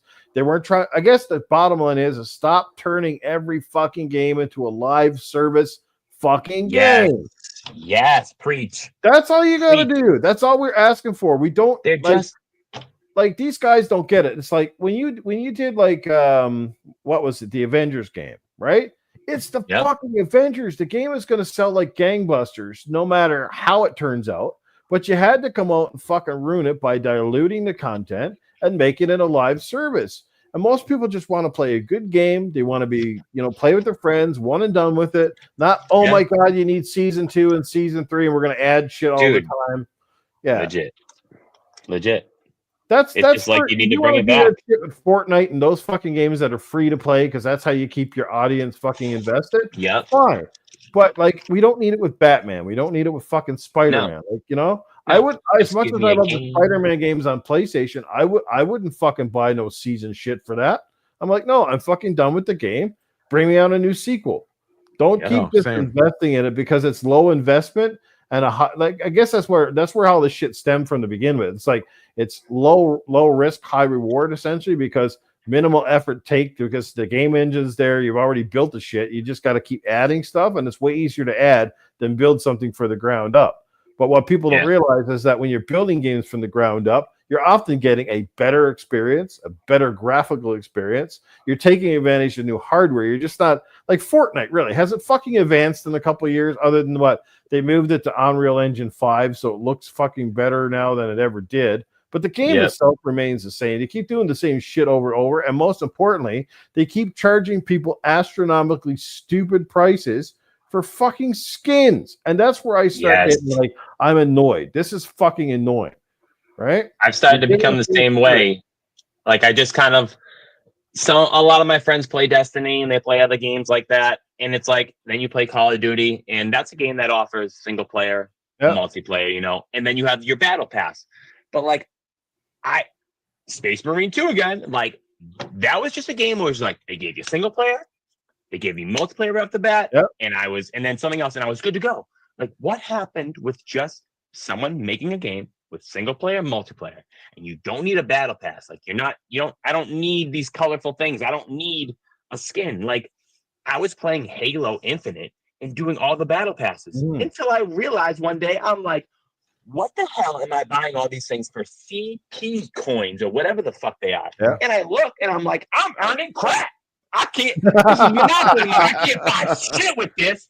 I'm like, what is going on? I'm like, you know what? Yeah. I play the game that fun, but I'm like, I ain't buying no battle passes no more because I used to get cool gear and cool guns and now, or skins or whatever the fuck it is. And then now I get nothing for the same shit. Yep. And then if you're not paying them the money to buy the stuff, they make it almost stupidly impossible to get it unless you either want to have a no life into the game or you got to play games fucking stupid. Like everything's revolving around challenges. So I got to kill fucking 10 guys by sticking a dildo up their fucking ass when they're back on. Like you have these dumb challenges and you're like, I don't even want to play the game like that. Like I see these Call of Duty ones all the time. Whack 25 people with a fucking bat. So you see some fucking idiot going across the fucking map with his bat out, and you're like, what the fuck are you doing? This shit is retarded. Yeah. Right? Yeah. You're forcing people to play like that. Like, this fucking moron. Yeah. Right? Everyone's back to the wall. This guy needs assassination kill. You can always tell there's a guy trying to get a challenge, and you're playing a shooting match, and a dude's running at you with his fist out, trying to bonk you in the head. You're like, yeah, he's trying to get a challenge.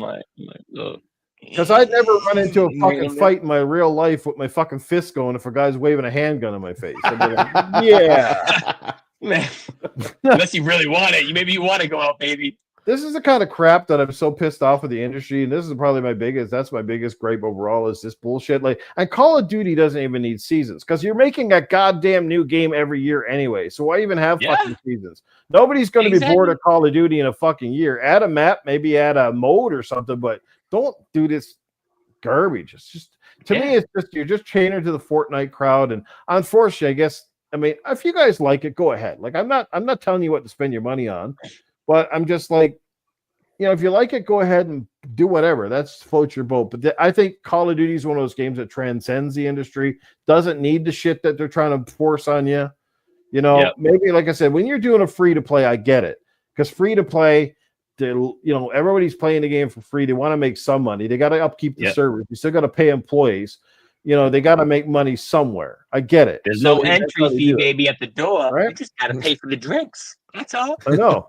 Well, it's like taking a hooker home. She doesn't charge you before the door. She charges you on the way fucking out. You don't pay her to bring you home. You pay her to leave, dude. You pay her to leave. You don't pay her to go with you. You pay her to leave because, if you don't got enough money, she ain't leaving. That's right. And when you're done, you're fucking broke. And no chick likes a broke dude. That's right, dude. Or you get drugged and you got nothing. Oh, man. Season gaming... Also known as quarterly financials. Absolutely, Perry. Absolutely. Quarterly financials. That's what seasons means. I want to say the Dreadpool says honorable mention Deadpool. I guess that's the game Deadpool from back in the day. Ooh. I heard it sold under $1 million. Yeah, that's what Cyber brings it up. You could probably identify with that. The Space Marines are hell yeah, dude. I'm pitching a tent right now, Cyber Gunter. Fucking right on, baby, right on. No, he's right. Like, it does a game. They made it well. They built it for that type of fan. They didn't oversaturate. They're not asking to buy a bunch of crap with it. It's like, here's our game. You like it, you're done with it, but just go support the game, right? They don't care if you play it for 40 hours or you play it for 14 minutes. Go buy the fucking game if you like it. Give it a chance. Again, it's got that Gears of War vibe to it. It's co-op. I mean, who doesn't love that heavy feel? Right? It's got that weighted feel when you're running around. You're like, okay, you're like, boom, boom, boom, boom, boom, like exactly. Shit. Good graphics, great enemies, stuff like that. That's what you want. Beautiful. I definitely want that game. That's on my list of games to get for sure, and I'll pick that up at some point. Maybe that one's on sale for Black Friday. I'm not sure. It could be. It's had enough time in between. It might be a low baller. Absolutely. But we're going to wrap the show. We're actually running past the 2-hour mark, which is crazy because I knew it was going to be a bit long because the Game Awards take a little time to go through. But this has been Nuke Nukem to Alien VR. Absolutely, that game looks insane. Yeah, I saw the trailer yesterday. That shit's going to scare the pants off of me. God damn. Yeah, I'm going to check that out. Although it looks more action, it looks a bit more action oriented than say the Alien Isolation, which really preys on your fears. This one I think you're a little more gun oriented, so you don't feel quite the alien. It's an alien game. I forget the name of it. It's an Alien VR. It's already on the Meta Quest, and I think it's coming out. I think it might be coming out for the PlayStation VR as well. Gotcha. That's not bad. It looks really cool. Yeah. Co-op games of VR are really good, guys. But anyway, let's roll the show. We had another topic that we won't even bother to get into. It's just about, like I said, the From Software thing. It's not really much of a topic. I don't know. Just real quick, if From Software buys, if Sony does buy the, I guess the firm that owns From Software, I forget the name of it, Kuro something or another. It's really kind of irrelevant. But at the end of the day, I don't know. What do you make of that? Do you think that's great for Sony, bad for everybody else? What's your take? Let's start with Game Complainers. Obviously, they're going to buy it and they're going to make everything exclusive. Most likely to PlayStation, and they'll probably port it over to PC when they're ready. But yeah, I don't know if it's a good thing or a bad thing. It depends on how they deal with it. If they continue the franchises, if they shelve them, if they make them once every few years, I don't know. But I don't know. Well, do you think with Xbox? I mean, I don't know. I'd love to know how Sony looks at Xbox in this equation, because we know that they're obviously watching Xbox numbers, and they know from a console standpoint, they're not even keeping pace anymore. It's fucking like, whew, like that the mountain just dropped, right? So, but they're also looking at Xbox stock, right? They're looking at where they're making money. They're obviously making money differently than they are. So, like, do they see incentive of putting a game on the Xbox when those numbers are dropping? Because I mean, it's different if Sony was adopting Game Pass, but like, why would you even put those games? They would have the ability if they own the company and own those From Software, they would have that option to put it there, right?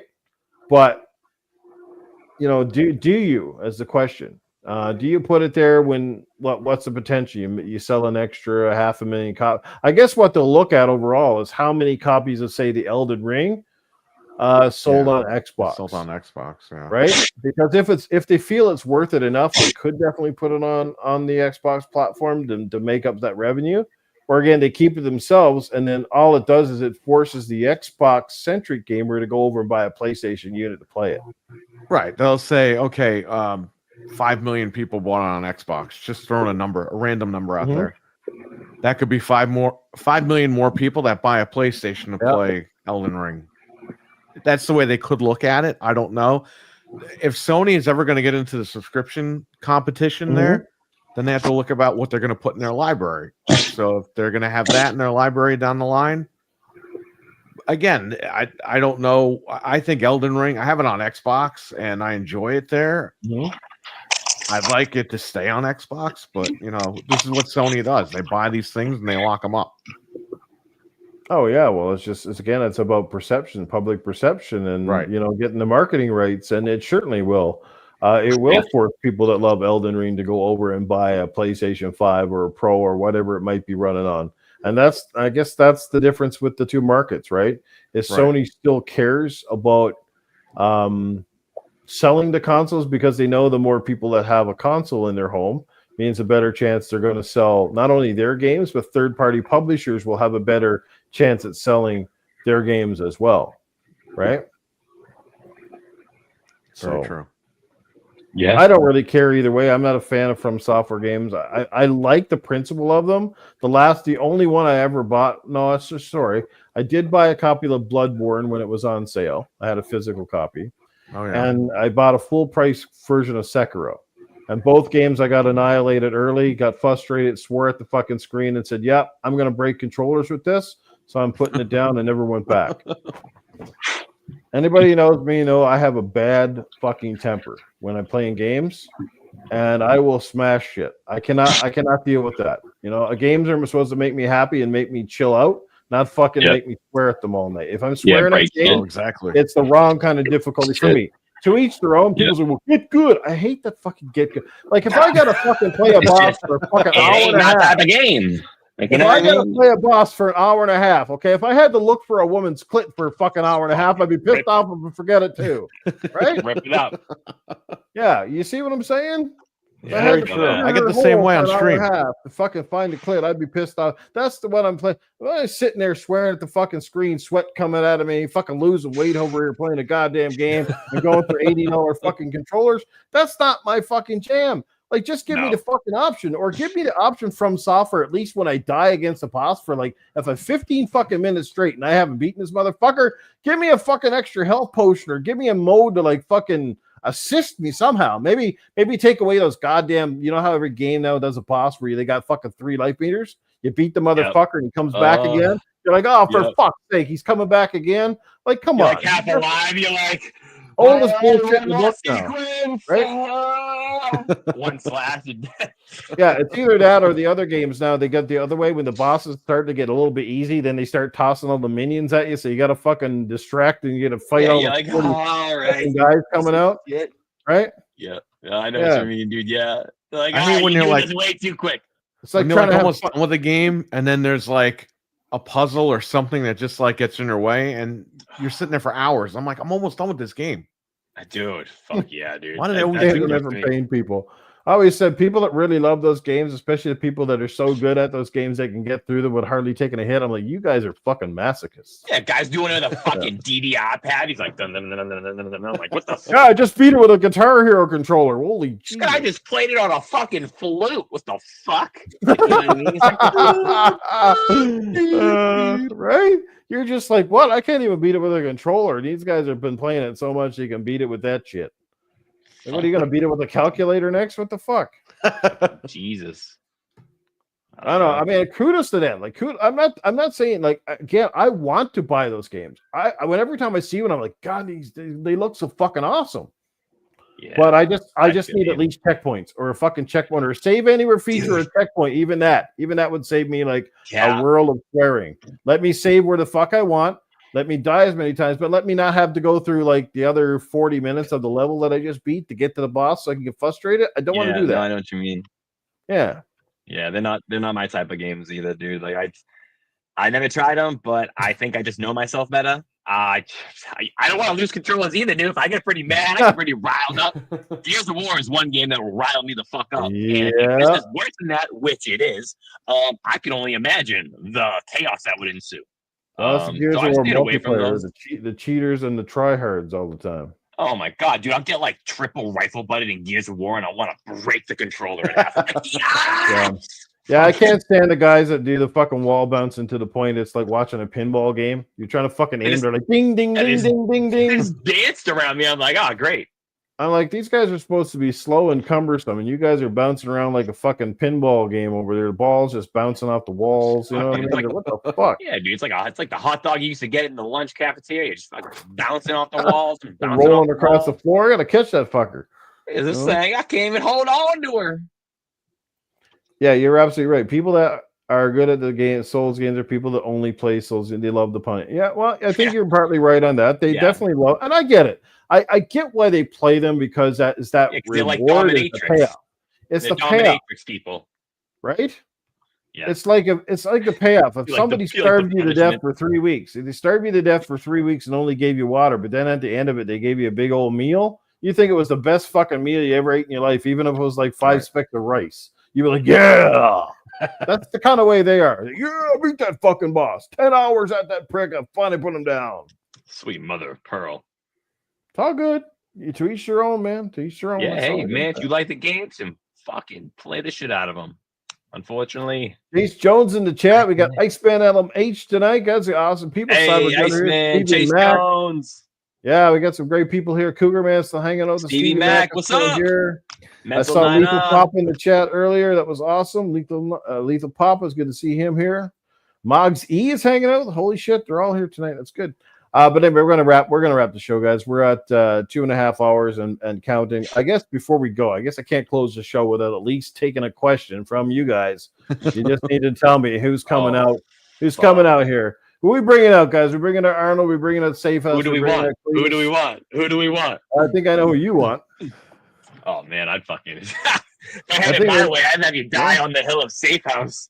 What's on the top of the hill? It's Safe House. Yeah, I was talking to Hot about that before the show started. I said, Safe House, I love doing them, but he's the hardest guy to do because that voice takes the throat out of me. He's a lifetime smoker. Menthols, baby. Pretty much. Well, we got Cyber Gunner. He's voting for Arnold. Yeah, I figured the Arnold questions are coming. So anybody on the panel or in the chat have a quick question? We'll take 2 or 3 and then we'll close the show. Anybody? Let's see here. Like blowing a cactus. Yeah, it's pretty much like blowing in a cactus. Yeah, like fucking stuck in your throat. Oh, we got one here. Comes in from the Game Complainerz. Well, you might as well read it out there, Game Complainerz. Arnold, what do you think of Keeley giving Kojima his hotel room key after the Game Awards? Well, you know what? I was going to the lobby and I saw Jeff Keighley, and he was dressed up in one of those porter outfits, and he had a couple of boxes, I think it was pizza boxes on his back, and he was going up to Kojima's room. You know, he was doing the whole Death Stranding thing. And when he was going up, he was trying to avoid all of the bellhops and all of the people because he would say they're BT. And he's like crawling around. He looked so fucking silly. And then he finally got into the bedroom with Kojima. I don't even want to know what the hell happened in there afterwards. But I think both of them were in the shower and they were making piss and shit bombs in there. And they were getting ready to come out. They're going to rule the world. If they were not dropping nuclear bombs, it's going to be one giant missile filled with piss and shit. We're going to kill the world. That's what they did. That's what's going to be the Death Stranding 3. I swear to God, that's what they're going to have in it. Nuclear missiles filled with piss and shit. They will get rid of all the BTs at the same time. Bio warfare. Kojima, that guy is nuts and never wanted to start on one of his video games. I swear to God. Could you imagine what he would have done with the Running Man? He would have probably started Norman Reedus. But he would have been running around with the basket of pizza boxes on his back. Be like the FedEx simulator. Got PS5 Pros on his back. Yeah, that's right, dude. Oh, shit. Fuck. Cyber Gunner is a question. No, Cyber, the DLC is not considered game of the year. It shouldn't even be in the category. Honest to God. That's like nominating, like, you know, if I went in and I added like 3 extra lines to the Terminator, you know, and I was just like, I'm coming to get you, Sierra Connor, take off your clothes and get on the motorcycle. I mean, would you nominate it for game of the year? Movie of the year? You're not going to give me an Academy Award for going out there and saying 3 extra lines of dialogue. Why don't you give it to the game? Yeah, they added a little bit. It's great value for those of the people out there who want to play it. But I couldn't be bothered. I'm not going out there. I'm not going, especially the fucking Elden Ring, Erd tree, whatever the nerd tree is what I call it. It's fucking filled with nerds. They're going to go out there and buy this copy of the fucking thing just so they can punish themselves by smashing their head off the wall and controllers on the ground. That's right, baby. And a little dominatrix, too. Arnold, are you getting a PS5 Pro? Ooh. Now, the only Pro that I'm getting in my household is going to be a Pro made. There's going to be a Pro at everything. Pro is kicking up the donkey shit. Pro is sucking my knob whenever I want to get her in there. That's what we're going to do. She's going to be pro ho. That's what I want. Don't forget the pisser. I don't need the PS5. I don't even have enough time to play video games anymore. Yeah, I can't even play Tetris and do many blocks around the cocks. I don't want it. I don't play it. Arnold, when you fight Jake Paul, you're older. Absolutely, I had to come out of retirement to smack that motherfucker around the face. Squeak. Honest to God, Mike Tyson, what the hell are you doing? I watched a fight. You laid up on that guy. It was like there's something going on. There was something very, very strange going on there. I was, you know, where were you? That's not the Mike Tyson that we saw training for the fight. You look like Grandpa in there. I know you're 58, but I'm like 70 odd, and I could throw haymakers better than you.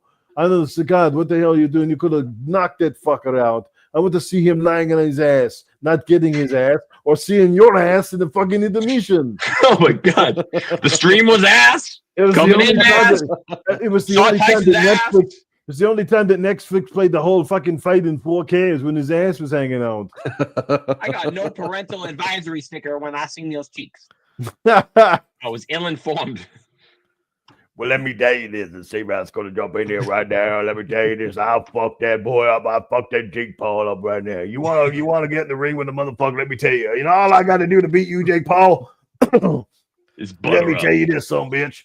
You ever been around a guy who smokes a lot of cigarettes and got really bad breath? Well, mine is pretty bad right now. It smells like the worst fucking outhouse you could ever put your nose up against. I get right up in your grill and I hug you every time you throw a haymaker. Just like I breathe in your face and you fucking faint, motherfucker. You be on the ground. You be on the ground. I wouldn't even throw a punch at you. I call it fucking shit breath. You know what I'm saying? It's so bad. If I was fucking chewing spearmint gum and blowing on you, it smell like someone shit in the spearmint bush. That's what I'm talking about. Minty fresh. Awesome. Yeah, it'd be great. Big Royal Rumble, throwing everybody over the ropes, all the old politicians and all the old fighters. Everybody just going there slugging out. Over the ropes you go. There you go. Anyway, guys, been an awesome show tonight. Yeah, really great show all around. Can't wait to have, like I said, Proto Foxy back next week.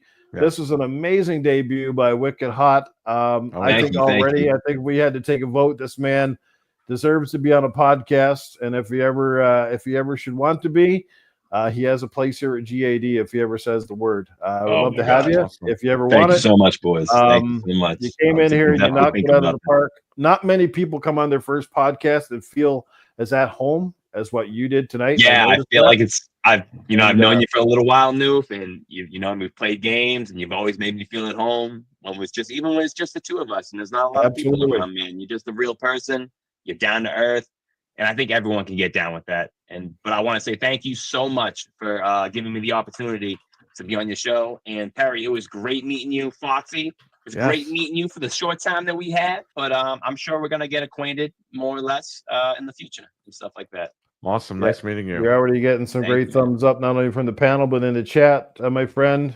Sweet. Yeah, you're a beauty, and like I said, I play games with you, and I'm glad that you said that too, Hot. I'm glad that despite I'm sure we've had you've been on in my chats, and it probably not always agreed with some of my takes on gaming, but at the same time, I think the fact that you respected my opinion and agreed to disagree and took it as a man, took it sensibly, and you're still here to tell the tale years after because you know that I'm real. I'm not out here for videos. I'm not clickbaiting. I'm not putting on a persona. I'm not a fake guy. I am what you am. What you get is what you see. If you ask the mag, he's going to tell you, is Noof the same guy he's on the podcast? He's going to say, I'm that and then some. I think I'm a hoot to hang with, not to toot my own fucking horn. Hell yeah, dude. No, you are, brother. You are. I love motorcycles, I love gaming, and apparently I love cats, which means I love lots of pussy. And hey, I'd rather be in this chat where we can disagree and stuff than sitting in an echo chamber any day. It's better to hear differences and different views and different opinions based off different lifestyles or different experiences we've had in life. Everyone has a different view. Doesn't mean you're right. Doesn't mean you're wrong. Everyone has their own view, and that's what it is. Yeah, and I think the only difference with, like I said, Gad, is like sometimes we get, and I don't think it's meant to be, but sometimes we get riled up so much that it makes it come across as we're just these big raging fanboys. Yeah. But I think the only reason we get so riled up is because we care. I don't think it's the opposite. I think it's because we care too much. We've invested. We've invested. Most of us guys have been playing games since we were kids. Most of us guys now are 40 plus years old. Old farts, whatever they want to call us. But we've invested our lives into this hobby, into gaming. Yeah. And it's become a passion. It started from a magazine. It started from arguments at school about Sega Nintendo. We played every fucking game. We played every fucking genre. We've been burned by peripherals that never sold worth a shit. We've had great peripherals that sold well. I mean, everybody bought a light gun back in the day to play 3 fucking games and then they just cancel it. I bet you everybody in this panel probably owned a fucking Power Glove and did nothing with it, right? Right? It's just covered in white stuff now. Right? I always wanted a Power Glove, never had one. I never had one. Does anybody still have one? Because that'd be awesome if you wore it every fucking episode on the show. Huh? That'd be wild, dude. Probably doesn't even fit my fat fucking hand now, I'm pretty sure. But you see what I'm saying, right? It goes beyond just gaming. It's like because we've invested. And now these consoles are actually harder because it's no longer like the old days. When you sold a console, you might as well sell everything because it didn't have anything, right? The box played a game. But what people don't realize now, the game systems are not just to play games, they're ecosystems. They have all your microtransactions. They have all your digital purchases. They have your accounts, your friends list. So when you sell a console now, if you plan to completely move away from that ecosystem, you've kind of gotten rid of not just the game, but you've gotten rid of your lifestyle. You've gotten rid of all the shit you've collected. Yeah, you can get it back, I suppose, if you buy a new one, but that's not the point. What if you never did? Like I realize if I get rid of a digital Xbox, especially if you get rid of a digital Xbox, right? You just got rid of every fucking thing you owned. It's gone, right? Unless you buy another one, you can re-download it. But that's the other question. Are they all going to be there? If I got rid of my Xbox today in 5 years, could I hook it back up and re-download all the shit that I purchased? Probably not, because some of these fuckers, they pull the shit off the stores. Right? That's what I'd like to see someday. It's like I'm not mad that Xbox is in marketing in such a manner where it's maybe not touching me anymore because I'm an OG player. Yeah. And that's fine. You're doing your thing. It's kind of like Everborn Saga kind of laid it out in such a great way one day. And it's just like, you know what? You guys aren't really speaking to me anymore. And that's fine. You're going to do what you want to do. Yeah. But I'm going to, on my end, do what I want to do. And I really would just want my Play Everywhere games because, like you said, like if I sold my Xbox, like I'm starting a little move over to PC. But if I sold my Xbox, I'm missing so many games that I built over the years. But it's like at the same time, it's like you're not speaking to me anymore. And I just feel like I'm gonna make the best choice for me. Game Pass is cheaper on PC. why, if the Xbox got you here, why am I feeling like a second-class citizen paying 20 when I don't use the cloud and stuff as much? There's no middle option. You've made me sit on one side of the fence or the other. There is no middle one where you can touch on both spectrums. So you've put me in a decision to be like, okay, like you made me feel such a way. I'm gonna start leaning more on PC. Maybe I still buy the games on Xbox on the PC, but it's just I don't know. It's just it's like Perry has said multiple times, and Perry, you can elaborate. I mean, you obviously went out and spent a lot of money on a Series X. Most of us all did, with a promise that the Series X was supposed to do things that pretty much no other console really could do. Yeah. So you feel like at the end of the day, there might have been a small glimpse of that, but I still don't think we've ever gotten what we paid for here. Yeah, I mean, that's true. You could say that with anything, though. I mean, I'm going to be ranting on the PlayStation 5 Pro tomorrow night on my show because it's come after this needs a lot of work. Pro hose. Yeah, the Pro hose are in the house. Exactly. Yo, I need to play CP on that for sure. Callisto Protocol. Yeah. I need to play that on the. But that's the reason why I own, if you count them all, 13 series consoles. Yeah. Because I built up my digital library and I wanted access to my games throughout the house. That's so every room baby. in the house. Yeah. Every room in the house is a Series X. We have a Series S apiece, my wife and I, and I have 3 Series X's at my job. So I can just play wherever I'm at for the most part. Quick resume. I build PCs, so I have a PC ready to go. Like Hellblade came out this year. It ran at 30 frames on the Series X. I was disappointed, but I logged in on my PC, on my 4070 Super, and I'm playing the game perfectly the way I wanted to play it. Gotcha. So, I mean, it is what it is. Yeah. See, mad respect. This guy doesn't like Xbox, though. No, he doesn't like them at all. Hates them. Oh, no. I'm a opponent, but I own multiples of every console all over the house. And that's right, baby. Yeah. I have a basement full of Xbox controllers, by the way, that are sealed. Because you know when they say they sell more controllers than games? This guy's buying all the stupid controllers. Well, you know what, Perry? Half the guys that have been chewing you and me out, I'm sure, are probably like middle 20-year-old something's living in mom's basement, and the only fucking game they can afford is a Game Pass subscription. Bro, I own my house. Right? Dude. I pay taxes on this bitch. I don't pay a mortgage. I pay taxes on this shit. Dude, I feel like it's fucking Jurassic Park. Like, this guy likes Xbox. He hates it so much he just buys everything. Yeah, I love Xbox so much he even bought one of those pathetic fucking Series X fridges. Jesus, what a waste of money. I have, in this room right now, I have 2 Series X's. I have my streamer, which I stream for you guys, and I have behind me, I have a 65 OLED, a C1. Yeah. With the Halo Infinite Xbox Series X. There you go. Ooh. Which is when we played Titanfall Noof. That was the machine I was using. Nice. That's a sweet rig. Did you go downstairs? There's another Halo Series X. Perry, did you get the space one at all? The space one, not yet. Gotcha. But you heard me say yet, right? Yeah. No, that was the defining word. I just bought the Series X digital about a month ago. I did an unboxing for everyone on that one. But I hate Xbox, right? I just bought one. No, dude, this guy. I mean, some of the community may call Game Pass welfare pass. I don't call that at all. I call it the best. No, I don't call that because we all rented games from Blockbuster back in the day. I call it budgeting. I call it allow me to put my money else places because let me tell you, buddy, when you're an adult, life is rough sometimes. Well, especially if you're a multi-console owner too, right? Because you can't really afford to buy all the games for everything. And since obviously PlayStation and Nintendo are dead set on pretty much making full-price physical versions, and you still invest in Xbox, it makes a ton of sense. I totally get it. It's the best value gaming. There's no question about it. It allows you to play more games than ever before. And what I just kind of realized the other night, because I'm planning, I sold my Series X, unfortunately, I admit to say it.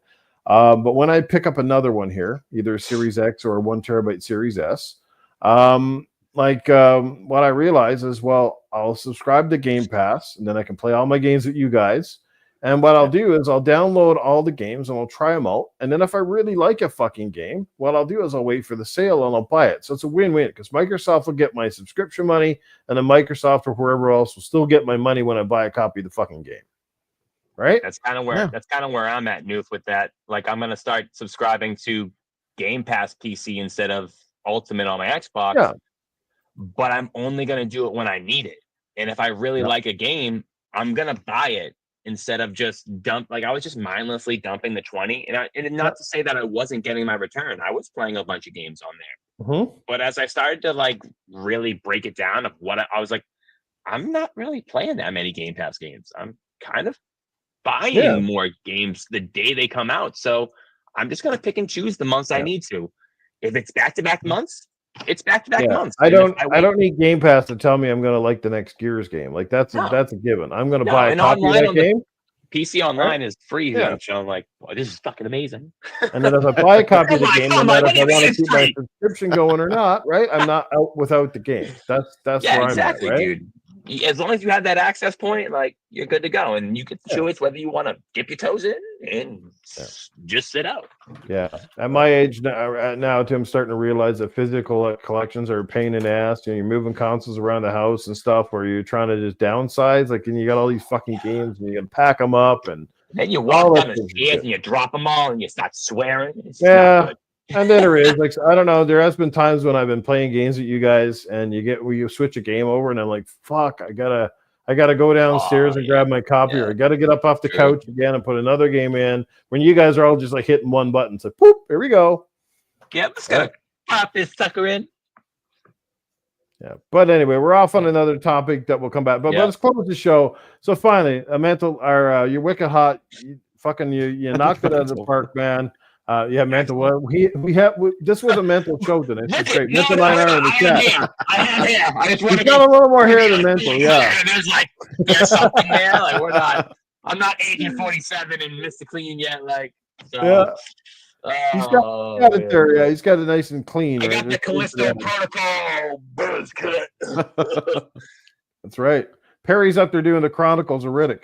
I got hair, but I got to shave it because it isn't growing all the way. So that's what Perry should be for next fucking Halloween. He's dressed as fucking Vin Diesel. Oh my God. His sunglasses on. Look at these fucking goggles. I know, bro. I didn't even think about that shit. That's too much. You won't be able to unsee it now, right? No, I can't. Yeah. I'm just gonna start posting Riddick pictures once a week. Oh shit! But it's been a great show. Obviously, wicked hot. I know you don't have a podcast, but something tells me you may have found a new home if you're willing to take it. But yeah, man, tell people at least where they can check you out on X or whatever. No. Excellent. Well, you guys can find me on X at Your Wicked Hot, exactly how it is written right there on my screen. Other than that, it's written the same way on Xbox Live. Obviously, PlayStation written the same way without the spaces. You guys can find me there and chit-chat it up. But I'm always available to game, always be able to talk. And thank you again so much, New, for the opportunity. And Perry, thank you so much for making me feel welcome and at home. I had a blast today, boys. I had a blast. Awesome. I agree with what Game Complainerz said. You're gonna have to get mental on here at the same time. Be like the all Baldies cast, basically. In here. Jesus Christ! It'll be like we'll all be looking at you, the Brady, but the Brady, but to be me and like mental and fucking Mag and fucking Perry. You just need a guy. We just need to get a guy with a skin-colored fucking turtleneck. So when you roll it down, you say, "Look, it's a human circumcision." Yeah, look, this guy's got a hoodie. Look at him, all pink in a blanket. Fucking shit. It's gonna look like yeah, butthead. Oh fuck! Hey, see for my audio. Oh man, dude. Obviously, Game Complainerz, we know where to find you for the most part, but fill everybody in if those who aren't acquainted with the details. You can find me on the Game Complainerz here on YouTube. We do a show every Wednesday night at between 9:30 and 10 p.m. Eastern. And that's pretty much it. I'm on social media, Twitter, Game Complainerz with a Z on there because somebody took the other name. God damn it. F that guy. But yeah, fuck him. I'm gonna find him, break his legs. Yeah. Fuck. Yeah, it's like somebody tried to copy my X account. They called it I think they called it instead of my X account it's Noof Nukem. Yeah. So theirs was Nukem Noof. Why they tried to find they copied my logo and everything, but it obviously got banned. Yeah, somebody tried to imitate me apparently. And the site, the thing has already been banned. It's like, what is it? It's been whatever they call it. It's been taken down, so I don't think they can use it. I think they can view stuff, but I don't think they can post anything. So right. Yeah, Gotcha. but that's how lame people are. It's like one guy in my chat too. He's like, yeah, Moof, I got proof that you said this, and this, and this, and you've been shitting on Xbox for years. Like, fucking dude, man, like, grow up and get a life. Like, if you're that fucking lame, if you're that lame, you're gonna go back for fucking 10 years of my corporations podcast, change too. What I said, yeah, that is correct. Yeah, I know, right, dude? Why is this guy digging? Like, come on, dude. Go do I hate that shit. Like, you literally are, and you say I'm taking console wars to like that's what you call taking it too far when you're digging up people's history to find a clip. And you can go, look, I told you so. Nukem said this 10 fucking years ago. Like, what kind of life you got, dude? Yeah, dude, go up in your room and beat your rat and fucking just watch something good. You know what I mean? Like, Jesus. No, go chew some fucking bubble gum. He doesn't have one to beat. Choke your chicken. Go punch a pillow. Fuck, man, these guys, I'm telling you, they have fucking mental problems. Seriously, like this is opinion. It's just opinions on games, man. Christ, yeah, opinions. Opinions on games. Like it's not like I fucking stabbed your grandmother. Jesus Christ, fuck, man, oh man, digging in this, right. And half the people that shitting on us too don't even fucking play half these games. Nope. Right? They don't do nothing. They just think they know everything. They just because they don't like your bit. But anyway, we're off on another rant. But we're going. This was one of the best gaming after darks we've had since the return. Hands down. It was a lot of fun. Good flow tonight. Good topic, obviously. Love the opinions. Everybody a different take. Chat was awesome. As always, I get one of the best chats going out there. I love these guys. They're awesome. Family. And and it's finally good to have one of the chat. Well, I mean, I guess it's like Perry too. I mean, Perry used to be in my chats and follow my show. Yeah. And, he's part of my show. There you go. I never thought that would happen. I used to be in your chat with the gaming dosage. You and Proto would be the hosts, but I wouldn't comment. Yeah, because I would never comment because I was like, I don't want to say something. These guys get mad at me and then they ban me or whatever. But I would always listen. I've been listening to you for 10 years. Yeah, I haven't. I haven't been that long, but I've been listening in the backgrounds here and there, and then just chiming in here. But again, shout out to Dreadpool. He's the one that led me and Noof up. So that's dope. Yeah, shout out to Dread. Gotta get Dread on the show here like ASAP. Send him out an invite and see when he can make it. But anyway, let's close the show, guys. Obviously, it's been good. You know where to find Noof Nukem. Always in the gutter and pretty much Noof Nukem everywhere. Let's go play some fucking games. By the way, I guess I should announce this on air since I got you here. This weekend on Saturday, and I think we're aiming for 6 Eastern, 4 Mountain Time. We're going to be doing a Mario Kart 8 fucking showdown online. So if you got Mario Kart 8 on your Switch, hook that fucker up. Now you're wondering to yourself, how in the hell are we going to talk? Well, I'm thinking I'll probably get Perry, since he's more of the expert at it, set it up on Discord. We'll jump into his Discord chat. We can talk there and still play the game. Sounds like a plan? Sounds like a plan. Because we kind of suck you to play the whole thing and you can't talk to nobody. You can't talk shit while you're playing. So, yeah, exactly. Jump into Discord and play the game. So, if you're interested and you got a Switch, and I'm pretty sure if you got a Switch, you got fucking Mario Kart. Correct, sir. Let's do it. He's got the Mario Kart 8, doesn't have the online. And if anybody got a free fucking code, maybe you can send him for a month so you can play it. And I think it's only $25 Canadian for the whole year. It's not like it's going to break the bank. Yeah. But if anybody's got a code, send it to Iceman, and so you can come play with us. But yeah, we're planning to do that. I think that'll be a lot of fun. And I think it'll be a really good chill game to play and then do some battle modes and shit. I think it'll be a lot of fun. And we need to do that more often too. So yeah. That it would, brother. That it would. Alrighty. But anyway, that's about it. We'll see you guys again next Tuesday for another Gaming After Dark. It's been awesome, guys. Have a great night, everybody. Take care and game on. Peace. Take care, everybody.